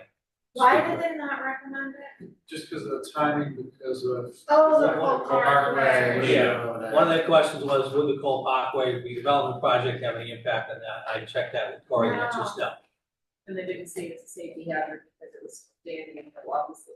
But it was not a safety hazard. And it was, Oh, if something's still standing, it's no longer a safety hazard, that's interesting.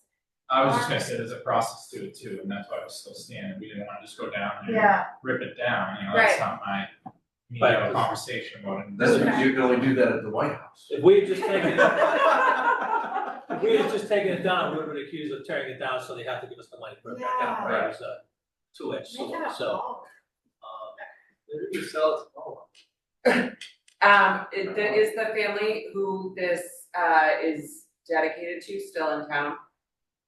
I didn't have to look. We'll have to look into Yeah, that, I'm sure. sure it is. I strongly feel that they should be contacted. I believe it's Bob Morrell is the name on it. Yeah, I think it's- he should be, the family should be contacted and informed that this is what's happening due to safety Safety. concerns and that when we do rebuild them, we can rededicate, but they need to be informed. So they They want rebuilt, they rededicated to the same person, is that the process? to rebuild it as it's there, it will not affect the future Cole Parkway plan, because that elevation is the same elevation we were, 9 feet that we were talking about, correct? The new I don't know the revised, answer to that, do you know? the new revised The plan. answer was that it would, the gazebo itself wasn't gonna move. Correct. It just, no, regardless of the iterations of the plan, it would stay where it was. So I think we should Not proceed for with, that reason. proceed with taking it down at the same time, proceed to have plan made to rebuild it. Could CPC fund a rebuild of the, or is it not Recreation? get any of the buckets? They have declined. I would, It declined. I reached out again to Dan Finley today with that more recent report to just confirm that they are that they are giving it a hard pass, because from their perspective, they already funded it once, and then it was given back after repairs. But this is a full replacement, and this is recreation. Yeah, but it was previously funded. Yeah, the full replacement was previously funded, And they didn't do it. The former that was before. facilities manager said we could repair it, and maybe repair and then return the rest of the money. Yeah, and it did last, I think it's been 4 years since those repairs have been made, but, you know, according to this report that was just done Friday, It was more time. So I will say one thing on the price, because this is one thing that stuck out to me was the foundation. They couldn't make any determination on the foundation. So that was the first report. So the Okay. first report was from Rivermore Engineering. Okay, I saw a second report because this report actually requests that the gazebo is disassembled to be able to review the footings. They wanted the ramp removed, they wanted it pretty much Okay. taken all apart to look at it, and I just figured financially, if we're gonna take it all apart, it's not much more money just to knock it down. oh, So I had another report done by Walter McKinnon Associates, and that report I believe you all have too. that's the one that says That was at the this supplemental. time, the post foundation connections remain concealed. Looks awful. I know it looks awful, the price to me, if they don't know, if they're telling us this is gonna be expensive, $100,000, but we can't comment on the foundation, that only makes me think it's gonna be more. So, I'm That's confused, my only- we think it's gonna cost more to just knock it down, put it in the dumpster than it is to disassemble it? I think it's two different things. The capital project plan is $100,000 to rebuild. To knock it down is only like 10,000. I don't believe that the Walter McKinnon made any specification about how much it would cost to rebuild, did they? No, I made some rough estimates and we had some contractors out to look at the different options. Okay. Most contractors didn't wanna touch it, so these estimates are all rough. They wanted engineered plans, they wanted, you know, something to fall back on for themselves because of the safety of the situation. So my view on the tear down versus rebuild and what timing, I hear you, Jamie, but I think that if we're going to take this down, I wouldn't rush to rebuild it right away. The reason being I think you're that gonna be in trouble this summer if you're gonna do that. You've got events that go on there, you've got. we're taking fundraising it that down, goes there. well, we're taking it down because of a safety issue. But the Cole Parkway plan, while we say it's not gonna affect this site, which it shouldn't, rebuilding it, if you're simply gonna put it exactly as is, the thing is, we still haven't decided how tall the walls are gonna be, we haven't decided what they're made of, we haven't decided a lot of things for the final plan for Cole Parkway. So it is not, you were asking about the 9 foot. I just heard that it's not gonna affect it at all. I had asked if there was any. It's not gonna affect that part of the site, no, so you could build another gazebo there, but if you end up putting a wall that's taller than the gazebo, it might change the layout of the walkway and everything outside of it. My understanding was they were gonna stay with the same 9 foot elevation that's there. The only adjustments in the Cole Parkway improvement are gonna be toward the other end. That needs to be brought up It to. goes it goes both Right, it ways. needs to be brought up. But that area is fine Where the gazebo sits is, today. Yeah. the wall could very well change. It's Do not we my have an understanding. estimate for what it would cost to build just like a stage? Like, we have to take this down, it's not safe, we need to notify the family, take it down, but could we build a stage for the summer for the band concerts that go on and all of that, So- like, what would that So cost? one of my, estimates that I put together, this is all, me looking at the local market, trying to put something together, because again, I needed engineered plans to get anything on paper. Was to remove the roof, cut the columns flush, and then purchase a tent, which would basically be just that. It would be that roof that is relying on those posts that are all rotten, comes down completely and is gone, and you have a deck there that the band can play on. So that was one of the options that I looked into. It will be more than taking it down, for sure. I don't foresee moving that roof as like a small to do. It's very big. So, to take it down, we're looking anywhere between 8 to 10K. If we can get the DPW's help, which we do think we can, it will be much cheaper than that. And to cut it flush, I'm thinking it's gonna be around 20 grand, to do that. The answer is yes, well, I don't know what it would cost. Yes. It would not be anywhere near as high, you'd probably only go up a foot or two. I still think you But need just to have something. have it covered, and maybe the tent option is a possible way for now. Alright, so today, we have to talk about just taking it down. I think we're all seem to be in agreement that there's gonna be music played, we're gonna have something, right, because we don't have to decide exactly if it's gonna be a tent, it's gonna be, but it seems, at least I got five, that we all wanna have something. Taking away entertainment value. The So, replacement's please, something- actually on your capital budget, something temporary. We don't need to just get, but we will, we're committing to doing something temporary to make sure that we have music and there's some place for people to use it. But tonight, we're going to take it down, right? So let's do that. Yeah. Are we all, so let's, I think it needs to be a complete takedown, and I think we should take it down, have a clean slate, and then we should discuss what we need to do to make entertainment in Cole Parkway a reality. yes.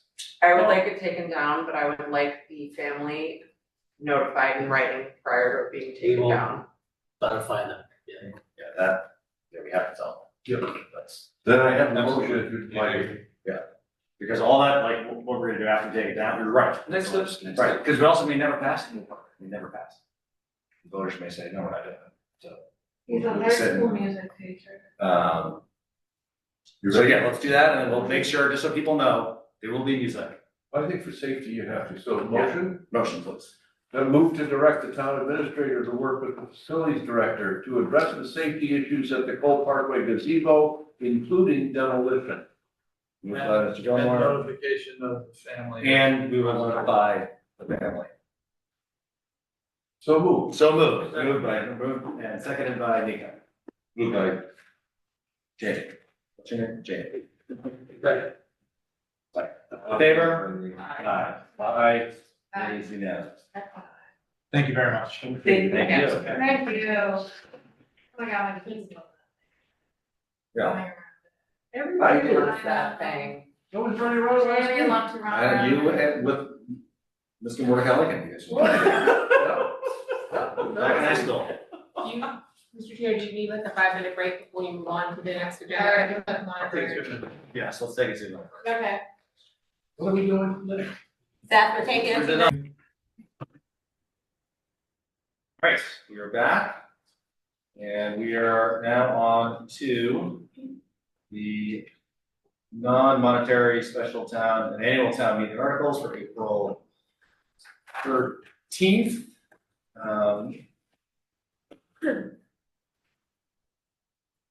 Mr. Chair, do you want me to run down them? Yeah, just go right through. So the special town meeting article, we're not going into because it's part of executive session. In the annual town meeting article, you don't get non-monetary articles until Article 15, which would be from South Shore Rotational Technical High School to amend their agreement to add a town member. I'm sure Superintendent Hickey will talk to you about that when he comes in for his budget. Article 16 is housekeeping, the Mass General Laws, Chapter 91 liability assumption. And then Articles 17 through, I think, 22 are all the zoning bylaws that are amendments that are in development by planning board, and they have one more hearing this week. And then it's up to the board if you want to schedule them to come in and talk about those. I think we should. That might be easier. Yes, Um, I think so. I think so. I agree. Yeah, they're mainly housekeeping, but There yeah, are, we should have but I them discuss them. It's just more opportunity to let people know what's going on. I think they're good, they're doing a good job too. I read through them. So then that gets you all the way through Article 24. Article 25 starts back up, and now we're in the general bylaw items. This is to amend the revolving funds for a fireman range revolving fund if the board sees fit to recommend that project and it goes to town meeting and the citizens vote for that project, then this article will go forward. If not, this article will go away or be indefinitely postponed. Then you have the select board's changes to waterways definitions. So you had last week, the petition article. This is the definition, is the one that you have in your packet, has since been further revised. That I believe Ms. Harrison is working with the Waterways Commission. So that Yes, will come it back is. to you. For an update, it is at Waterways right now. And they will be meeting on the 4th, and then we will meet on the 10th. The following week, and hear their input and comments. So it is on, What you see in the warrant, town council made some very Town minor council made technical some- changes. yes, and I make some edits based on what town council asked for. So I can also send you the updated version as well. Article 27 bylaw review committee is currently reviewing all of the general bylaws from the very beginning. This is a compilation of where they've gotten so far. They will vote at their January 29th meeting whether or not to bring this article forward. I put this article together for them, but I don't know if they want to proceed or if they want to wait till they go through all of the general bylaws. So they will take a vote and we'll move on from there. Okay. So more to come on that. It's a problem with having to get a warrant together so early. There's some open things. That gets us flipping along. Then we have, Article 28 is the article for bylaw reviews, so we'll just cross that off. Then Article 29 and 30 are two acceptances of public ways. This is something you may want to speak to Karen Joseph about when you talk about the zoning bylaws. She has more information on these. And this would have come out of Street Acceptance Committee. Article 31 is a grant of easement. This is also something that Karen's working on, and she can give you an update at the time when you talk about the zoning bylaw amendments. And the map is just for your edification. It would not remain in the warrant. It would be part of an appendix in the advisory committee booklet. Articles 31, there is pending legislation to increase meal tax from 0.75% to 1%. The article is on here if the legislation passes, see if the town would like to accept that. Right now, it's mired down. I don't think it's gonna get, So no, it's going nowhere fast. Everything. maybe we might get a better understanding this weekend. Maybe, but right. The legislature just doesn't seem to have any appetite to take it out. Article 32 is room occupancy. Currently it's at 4% under the statute. We can go up to 6%. That legislation we were just talking about gives you the option of 7%, but since it's not going anywhere. I did speak to Linda Ferguson yesterday, and she is on the call. Since the surrounding towns, specifically Hull, have already gone up to 6%, even though she's not loving it, she's amenable to it, because she is in a Scituate Harbor, for those of us who are not at home who don't know. But what would work better that Jim had recommended and Linda supports is making the effective date 1/1/27.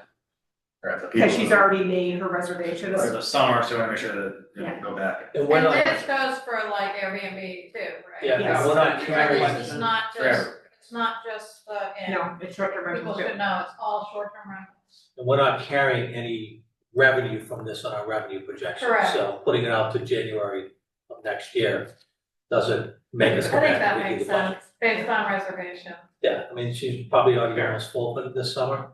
Oh, yeah, I mean, I've already paid for my place to go. You don't have, Linda, you don't have to say anything, but we didn't want to put any words in your mouth, so She's unmuted. if you'd like to, we just didn't want to misrepresent, so.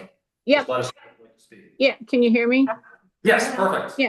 So I just wanted to say something. So Linda Ferguson, 57 Kingsway, also from the Inn at Scituate Harbor. And you can all relax. I'm not going to ask you to vote against this. I understand the need. And I just wanted to make a quick statement. Scituate businesses pay property taxes, personal contents taxes, income taxes, and sales taxes. In addition, the restaurants pay a small meals tax, which is less than 1% and, probably going to stay there. The Inn at Scituate Harbor also, in addition to that, the above taxes, has been paying a 4% tax directly to the town. And this proposal will push it up to 6%. And I guess what I'm saying is that the inn pays a substantial amount of taxes to the state, but also directly to the town.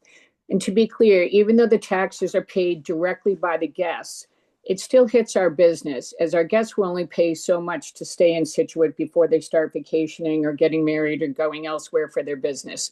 So by increasing the bottom line cost of the stay by 2% for the town taxes, it does put a burden on our inn. Our ability to be able to raise room rates to cover annual increases in cost of labor and goods on top of this increase is hampered.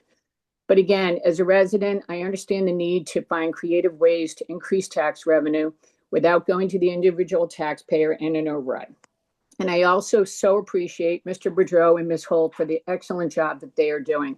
I just wanted to make sure that the selectmen and the residents understand this tax does hit the inn's bottom line, And I hope that everyone continues to support our inn and all the businesses in Scituate to keep our business community thriving. The end. Linda, the inn, it's a staple of the town. No, I mean that sincerely, because if you don't have something like that downtown, I mean, that's why we take this seriously. Want to make sure that, we talk to you, make sure that, you get, because it's critical. It's also an amazingly,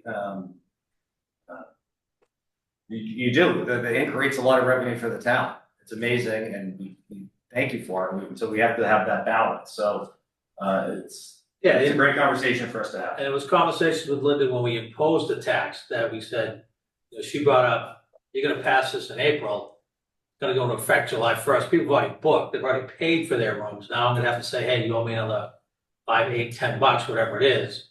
So that's why we would propose saying, no, we won't put it in effect till January 1st, 2027, so that when she starts booking for next year, if it does pass, it'll be in place when most people stop booking.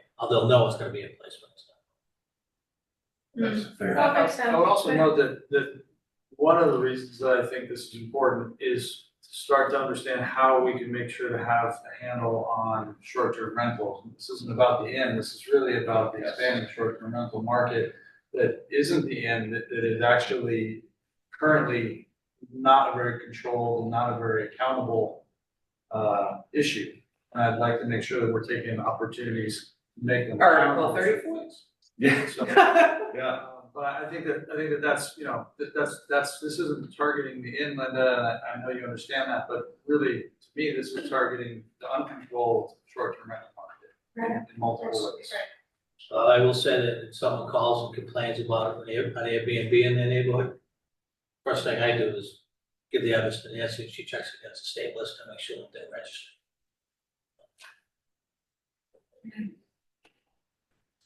No, it's a great point, because that's, and look at, I hope you heard that loud and clear, that we're very concerned.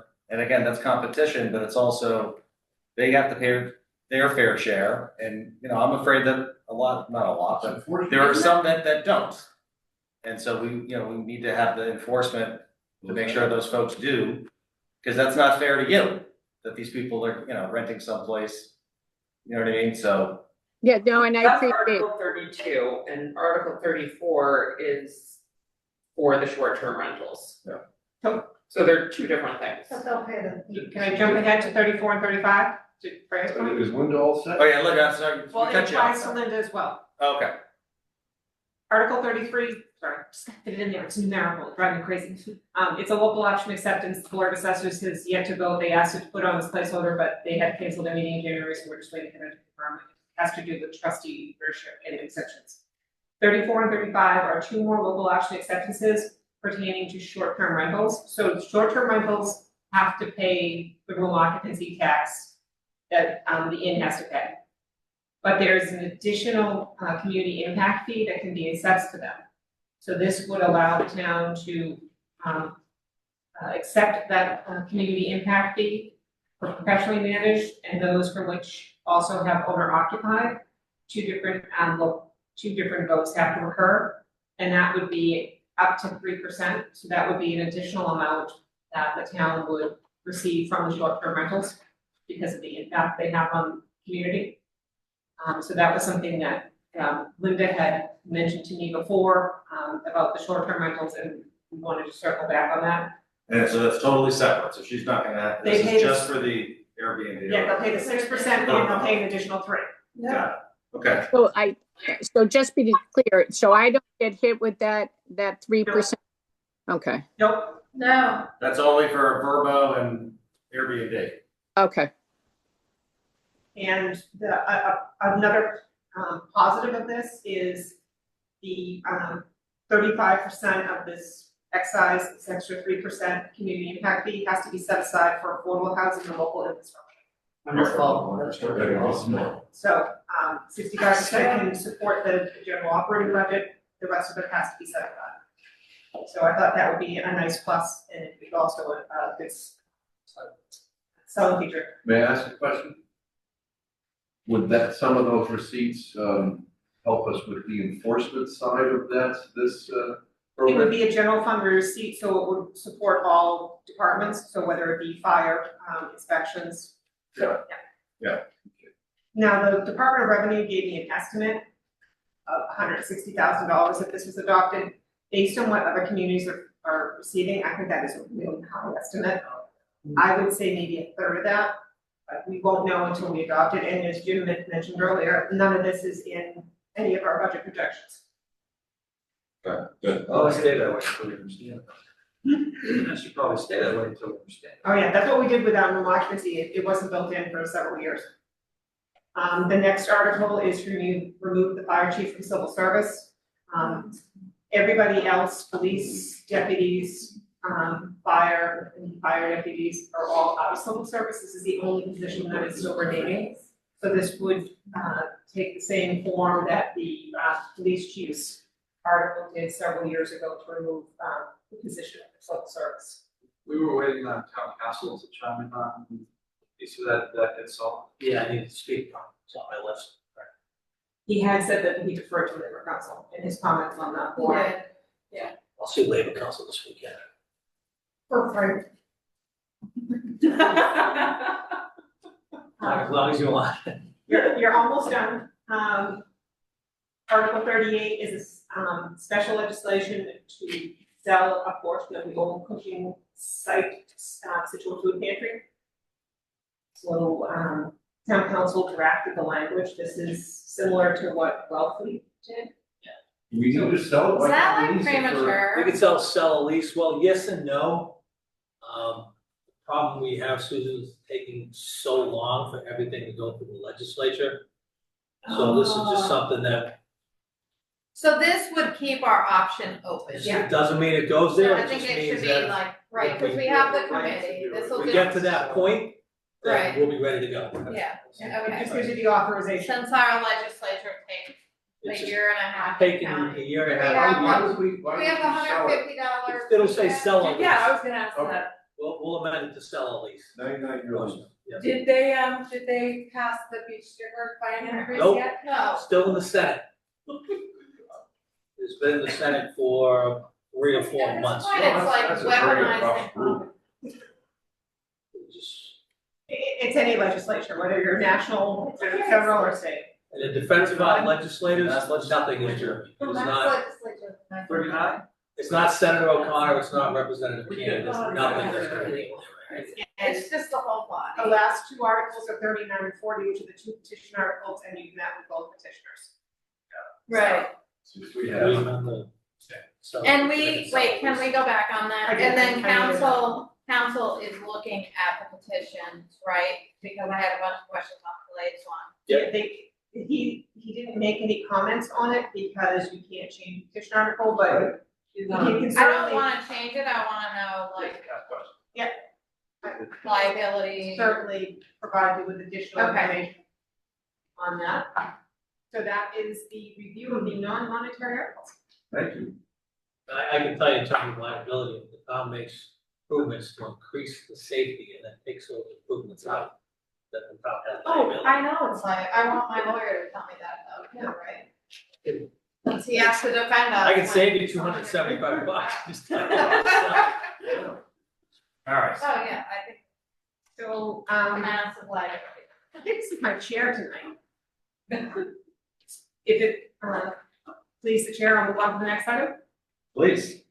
At your last meeting, you just, asked to move to this meeting the possibility of putting on a non-binding public opinion ballot question for the June 2026 town election. Yeah. So, you do not need to take a vote tonight, but this is the, sample question I have for you. Based on what came out of your retreat, I don't know if this is how you want it worded or not. And like, but you don't have to take a vote today, but you do have to do it within 35 days of the election, so it can be on the ballot. Well, we take a quick temperature. I mean, the only addition would be if you wanted to just say, because like south of the Rotary is pretty much where, planning board would say. But just some context, Jim, you can give it to us. Essentially, all of 3A, there's no It's all residential It's zone. all residential. One, Route 3A at all. Except for grandfather and.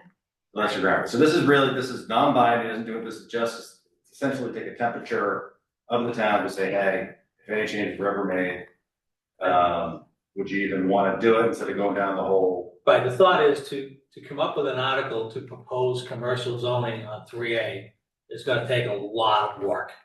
For this board, the planning board, drafting it, coming up with it. So rather than go down that rabbit hole and have the town say, we don't wanna do it, let's ask. If it's something you wanna consider, then we'll do the work to come back and say, this is what we're thinking. But if it's just, no, we don't want commercial on 3A, we save ourselves a lot of time. Time, money, yeah. Respectfully, why are we asking this? Revenue. So where is this question coming from? Well, I guess I would say some of my discussions with planning, that if you needed more commercial, revenue, there's really running out of space. So places like, the KFC. Well, why would we need to bring this up this year when we're still endeavoring in North Situate? We still have, Yeah, I mean, places that we're conquering, that we're actually doing that. Why would we want to agitate this question further? 100% agree with you, Jamie. And the fact is, one of the nicest parts about this town is the fact that Route 3A, driving through Scituate, doesn't look like Cohasset. And then you get to the other side, Marshfield. And that has been the opinion of the town for years. that, I know. And we don't have an urgent need to even discuss this or bring it up with the town, because we already have projects going like North Scituate and the Driftway and Cole Parkway renovation that are gonna take care of us and our minions for the next 10 to 15 years. I think the urgency is closer than I think we think, considering I am thankful that we've escaped 2 years of an override. We've now just trying to sell stickers to people in Norwell because our revenue, And Mr. Chairman, I can understand that, that's something that we could easily get our head around. But if you start to talk about commercial development along sections of the Route 3A corridor, that's at least 15 years from now.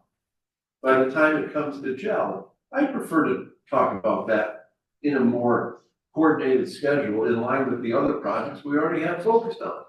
And I think exceptionally environmentally sensitive area south of the Rotary, and presumably that would all be on sewer. Our sewer is at capacity or will be at capacity when we develop North Situate. I don't think it's something that needs to be discussed this year either. what if the vote came back, I'm just playing devil's advocate, 70% of the public would want to do it.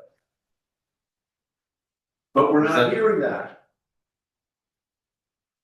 I mean, I guess we don't know until we ask the question, do we? Yeah, I guess I can just say my experience with folks that I talk to is probably the second or third most. But thinking, why can't we have more commercial up there? Why do we have it? Why don't we have more commercial? I know it's been that way for a long time, and I guess I was trying to temperature. Listen, I'm not gonna die on the hill for it. It's not like this is, It's not binding, it's non-binding. it's just to ask the question and know, do we It's not- even waste the time, do we even do the, if it's no, 70% no, Then don't we even don't do know. don't do the regulations. I guess, would it change your mind? I don't see why you need to do the regulations now anyways, because again, we already have the next 15 years worth of projects that we've already We have ventured into. 15 We years. have Absolutely. 15 years of project. I feel like you're Yeah. sticking a stick in a beehive with this, in my opinion, even bringing it to the public's forethought at this time, but And if you're right, we get the vote on it, right? You know not to do it, I don't know. That's just the only way to find out by asking. Well, we know not to do it. No, the fact of the matter is, we have not done it because it has always been the consensus of the town not to make it look like Cohasset or Marshfield. Keep it as a greenway. We've always had that as the policy. So why all of a sudden we want to question that at a time when we have growth programs going for North Scituate, Driftway, and Cole Parkway, just to name three that are very critical, that are in development and building phases coming forward. I don't understand. Because A, again, we really do need the revenue. And two, I actually think that would pass. Have you projected the revenue for North Scituate? Have you projected the revenue from Cole Parkway improvements? Have you projected the revenue in the Driftway, in the Driftway area that's almost unresolved? It's not just the revenue, the increase in the revenue, it's That's also what I'm increasing. just answering his question. He said, we need the revenue. Right. But have we projected the revenue in the projects that we're working on that are still in development for the next 15 years? No, we have not. Okay. What I'm talking about I is suggest not, we do that. my only point is it's not the amount of the revenue, it's increasing that slice of the pie that's commercial and relieving the burden on the residential. The more commercial we have, Well, I appreciate that, and that's why we're doing the other projects already. How can our infrastructure support more, like, what is the cost of a new sewer treatment plant, because we need that Well, before the we water can. is 70 million, right? I'm sure the storage even down there now, is it? There better be, that's all going, all of those leaching septic systems are going into our North River right now in the tributaries? Yeah. Awesome. All the way up, I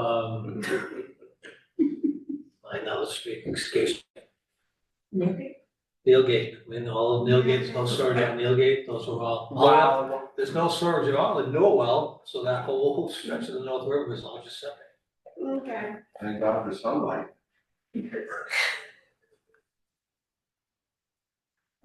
Thinking. Vito actually knows the area well.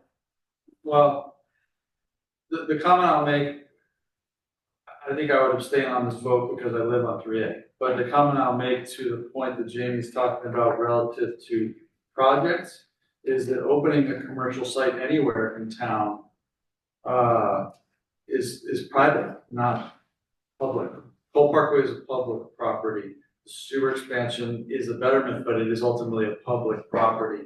If you open a site to commercial investment, you're talking about private properties. That's not, it may not take someone 15 years to build a business on Route 3A or anywhere else, depending on how much they think that their revenue projections are gonna make for a private entity and a private business. So relative to what it does or doesn't do, I think it's different than a public project that the town and the town's taxpayers are putting effort into. Whether the taxpayers are in favor of more commercial or less commercial in a certain space isn't a bad question to ask. The relevance of whether it actually turns into projects is actually in the private space for the most part. So I actually think That's a really good point. so it's different than talking about current projects that we are undertaking as a town. It would take us effort as a town to create bylaws and allowances and overlays. So that does take effort that would have to fit into the schedule of this town. For sure, I agree with that. But in terms of how it affects the town's capacity to do projects, most of the projects you're allowing would then be private after that. So I think that getting information, I'm not opposed to getting information. As far as voting, I'm gonna abstain from this because I live in the zone. So, looks like we're at a stalemate, so we won't go forward with it. I guess I'll just say this too. I guess personally, I just also consider our policies on 3A from a practical standpoint, exceedingly inconsistent. At best, To think that if you look on 3A, we still have the gas station, we have Kennedy's, we have chiropractors, we have, no, it's true. I mean, no, it's true. You have medical offices, you have or a restaurant, you've got lawn care, but officially, it's residential. So let's not expand and make the other small businesses 20 yards down the line, but we'll skip until next year. Or Cuda too, I guess, huh? Right. So, which is fine. It was non-binding, so that's fine. All right, Cushing, Hatherley School Project. Before we get the fun pictures and the drone footage, just a quick thing, Jim and I wanted to talk to you about is from reviewing the non-monetary articles in the annual town meeting, you saw how many of them are bylaw related. All of this has to still get through bylaw review. Does the board want to see if you can have like a group session with planning board and advisory committee and bylaw review yourselves and have one big meeting like you did with the South Shore Road Tech project? Just do it all at once. I just don't know if that would be easier. I mean, you're running up What I would against prefer, if deadlines. we're gonna do that, the only thing I found in that meeting that we had. Was there was one committee there that really shouldn't have been there, so I don't want that committee in that meeting. What was that? That was,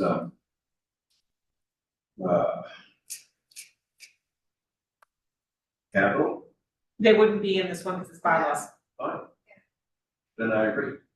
I So agree they should. we had reserved the community room at the library for Monday, February 23rd, depending on what happened with either the North Scituate project, having a group meeting for that. Or we could do it for this bylaw review if that's something that works into your schedules, so you can let me know, I'll talk to Sharon about it.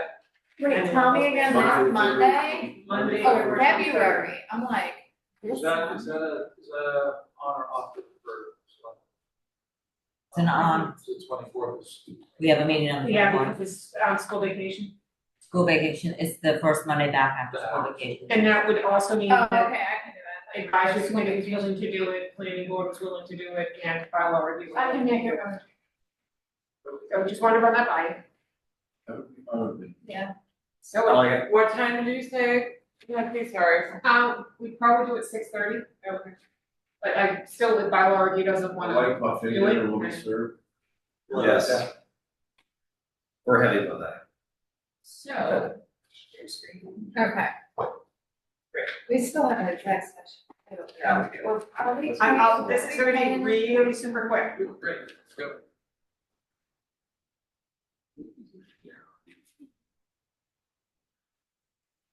School is going well. Yeah, look, it's getting built.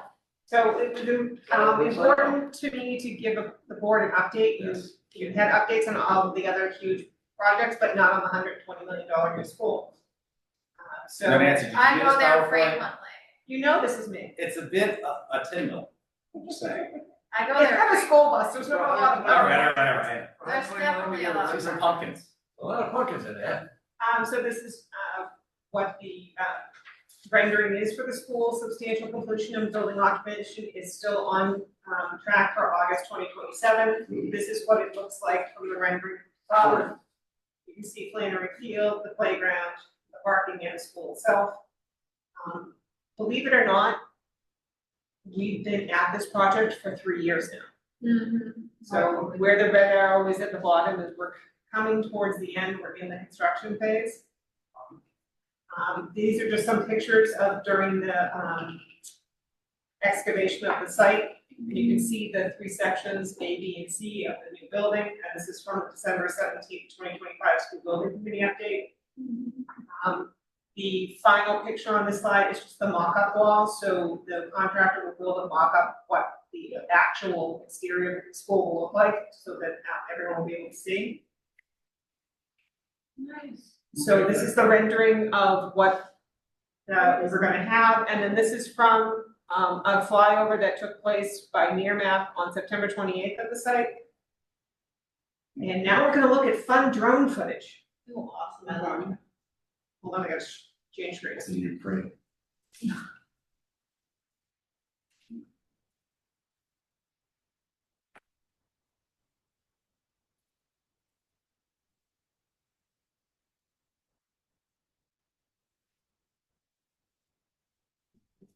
I think so.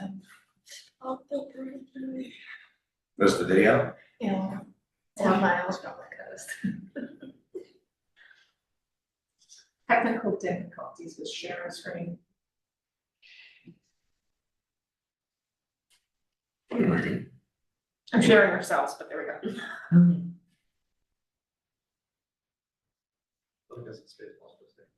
It's only a minute long. So if you look at how close it is to the old, to the Oh, school, it's close, yeah. good lord. Making me dizzy. It is close. But now, phase one of excavation is done, you can see the footings are all in, and they're planning to start steel on January 26th, which is Monday. Awesome. Quite a footprint. Is there still a lot of water going out onto the road, or have they mitigated that? They mitigated it, but planning board has cited them again. Okay. So, but there is a school building committee meeting tomorrow night, so I'm sure we'll be talking about that. So you know that the teachers are probably struggling with this, and you know the kids are happy as clams. The kids, I will say the teachers all dressed as construction workers on Halloween. That's super cute. It was, yeah, it was it was. So I wanted Yeah, the kids love it, they always try to make them, you know, with the horn and stuff. And the school has updated their website, so we can now provide a link to the project website on their site, sit.org, and it's got a ton of information on all the minutes of the meetings, the presentations, the renderings, so it can make it a lot easier for people to follow the project. Good update. Thank you. All right. Next, we have a reappointment to the South Shore Community Action Council. Motion when you want. Yeah. Any questions, same person And all the paper. and our only person. It's in order. They I don't don't even know what South Shore Community Action. I know how to look it up. keep. It's also That's a great yeah. system. All Yeah, right, motion. Move to reappoint Scott Schneider to the South Shore Community Action Council as the town of Scituate representative for a term of 3 years or until a successor is named, and upon completion of the Conflict of Interest Law online training program within 30 days. second. No more second. Ms. Harrison, all in favor? Aye. It's unanimous. And we do this every year where we estimate our population. And we This don't is ask the questions about it. ABCC. Well, you know, The same summer every year, we population, always all ask the that. same questions. My first year, we don't ask questions. We always Number ask the every same year. question, we always get the same. Motion? Same number. Move to approve the 2026 seasonal population estimate for the ABCC as of July 10th, 2026. Our resident population estimate is 28,500. What? Move. Second, well, we can look, Second. everybody that comes in, comes out. Yeah. Yeah. What they told us. Mr. Gilmore, second by Ms. Second. Harrison, all in favor? Aye. All in favor, it's unanimous. Yeah. You think average people come in? Yeah, it's just a calculation. It's obviously. I do.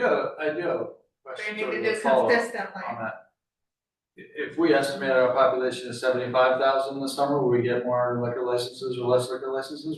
No. How we get laughed at? It's just. This is again, a symbol You of can't fit 70,000. bureaucracy with nonsense. Just check. I should.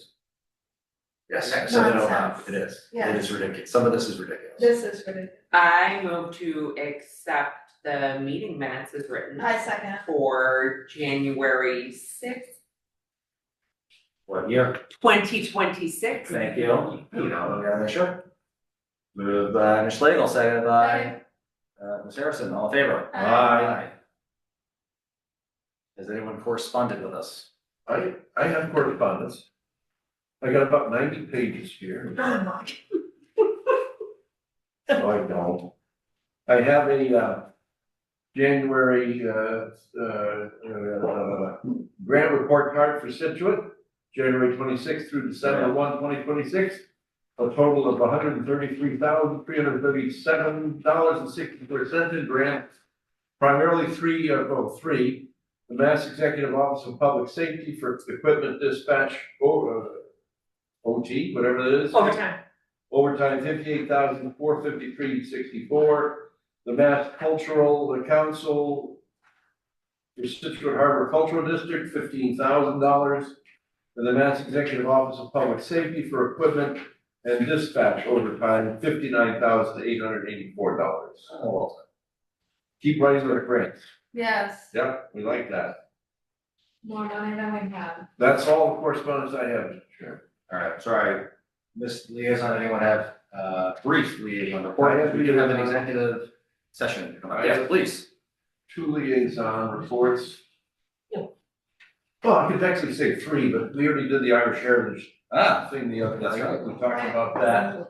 I will say at that meeting, at that event, I met the championship Quincy bowler, Ooh. Irish road bowling. Road bowling, not like candle. No, Irish road bowling. You know what it is, we're in such a. Yeah. So he's Player going to mind. come down and get involved with our town, both the sister city groups as well as the rec department, and create some road bowling programs here for kids and adults. Will we be doing that in our recreational zone on Lakes Road? You could, we need a road. But, so I was, But quickly, the gentleman reached out to me, gave me his contact information, I provided this Irish Heritage, Sister City group, as well as the rec department with his contact information. excellent. So going into, A heavy iron ball, okay. I have one in my office if you'd like to see it. You have an actual one? see, Yes. he throws it down the hallway, we could actually use this as an indoor practice area. Was there a new floor? Why not, Yeah, that floor take a beating. I know all about that floor. So CPC was last Monday night. There's still quite a big difference in the Cranberry Bog acquisition price point to what the appraisal was, they're still working on that. Can I add to that, Jamie, that Sure. we found more reports with the Water Resource Commission and, it's an ongoing situation. Correct. And then, the gist of our executive meeting is about this other issue that they spoke about at CTC a little bit, so I won't bring that up. And then rec commission meeting, one thing we need to try to help them with, there is a track over behind old gates that needs some renovation. We're trying to do it at a low cost because if we overspend there and then the gates, housing goes in and they affect that, but it would be really good to get that track back to a walkable level for both the senior center and maybe The road people at bowling the and food all that. pantry The use food it a lot, pantry, yeah, I've yeah. had that conversation with. So anything we could do to engage the DPW, and if we could do it after the plowing season, before the lawn cutting season. And then we might have that window of time, we can see if we can get DPW to help them with that. There was talk of, apparently when, our nonprofit organizations pay for their greens fee, I don't know, field fees and things, most everybody pays upfront. But there are some that end up dragging it out and paying late, and it's costing a lot of time to get things collected, so there was talk, and they're gonna come to us about it, about a 10% late penalty fine. If you don't pay your stuff on time, which I thought was pretty reasonable. Why not payment required Well, if it you is, book it? it is, but there are still people that don't pay it, and we have to chase them, and so it's just a matter Why of. do we then let them do it the second time? They should come to us. Yeah, there's a record here, They so need a that's, hammer. I think they've gotta have, some means, and I think this is a good compromise, because it's not singling anybody out, it's just a cross the board thing that so long as you pay on time, you won't ever be subjected to it. There are bad apples. Yeah, they mentioned the bike repair stations to install, that was a wonderful thing, everybody was very happy about that.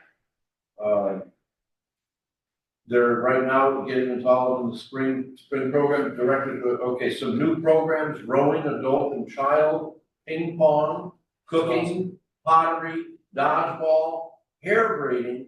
Yeah, I was signed up for that. Hi, thank you. And the marine courses, they've got the Coast Guard launch certificate course, and they've got for launch boat drivers, and they have a navigation course, which I signed you up for that. Well, because I don't. They've got some sheds being donated, 3 of them, from the youth groups. 2 will go to LAX and cycle, 1 will be donated to the school for storage out on the fields. They're talking about adding liaisons, that'll be next meeting. New programs coming up. Am I boring you yet? No, Good. They're doing a winter play course after school, 3:30 to 5 o'clock at Wongotark 2 times a week. It involves about 15 kids, so they can stay later. they're hoping to be able to expand that to Jenkins and Hadley. I think it's a program, we should seriously look at how that pilot goes, because I think that could be a great program to Yeah. expand. I thought Hadley kids took a little bus over there. Not yet, no, this is. They did They have a Y, before, they used to. Y program. This is three Oh, the fish. Y program, okay. This is My additional kid used to Y. go to that Y program, they did West. So, and there's also, there's a workshop, lifestyle, my handwriting's terrible sometimes. There's a lifestyle workshop, 4-hour workshop coming. Since retirement. That I can't read it. There's a college kickoff counselors workshop. Is there a handwriting workshop? I don't know where it's gonna be. It didn't say. But there's a college kickoff counselors workshop for kids that are. Oh, they're trying to- Help guidance. Yeah, counseling guidance. guidance. There's an outdoor nature preschool group. I'm supposed to. And there's a roller hockey league, Monday, Wednesdays, and Fridays. Try you getting on? No. Just attach that line. I'm gonna need to see the minutes for the. And the spring permit period is open, for all, they're gonna do all of it all at once, schools and youth groups, et cetera. And then, we talked about the field user fee, late fee. I think that's all I have, but Excellent, thank you. Susan? Well, we have Mark Kelly here, and, I gave you the update on what it is. Good, Yeah, library net. Okay. Reach Matt too, but that'll be. all right, I have, We already talked about that. I'll be a lot more speedy than Jamie. The historical is almost finished with their memorial policy for us. They're doing their historical plan presentation. They're getting very close to being with that. They're meeting this Thursday. The planning board's been very, very, very, very busy with all of their bylaw changes. The chamber is already working on Heritage Days, which is, mark your calendars, 8/8 and 8/9/26. Is it different, something different weekend or something, but all this? Well, it's always the first weekend, but I think because, yeah, it starts the first Friday, so the first Friday would be the 7th, so I'm assuming that's great. that August starts on a Saturday. And, the water resources are very concerned with this cranberry bog situation, and the big news with them is that they're looking to, work on their charge, reorganize their committee, and they will be looking for 2 additional members, coming in the spring when we do reappointment. Give an idea of why water resources worried about the sale of, Oh, they want water? We have the water. as opposed to it's what we. No.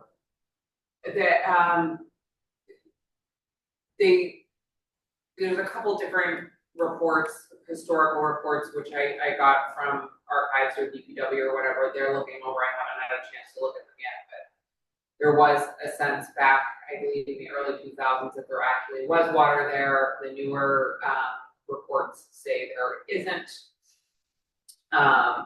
There's an argument to maybe being able to use the bog area as like surface water, but DEP hates surface water, so it would be doubtful if that would be usable, but that's the argument. Water for it. resources is against potential purchase. No, of course they want it. See, the big issue here, and it was discussed at CPC again, and we had it before us last year. There are no well fields there. Right.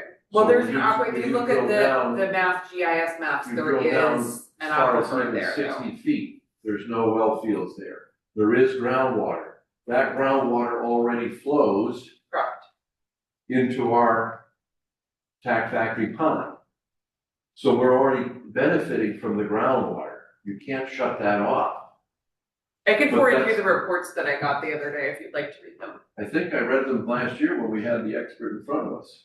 But yes, I'd like to. Well, these are the historical ones too, My so worry I'm curious if they ultimately changed. would be that depending on what kind of development could theoretically go in there, you could shut that off, you could divert it, you could do other things with it, and that's the problem. Yeah.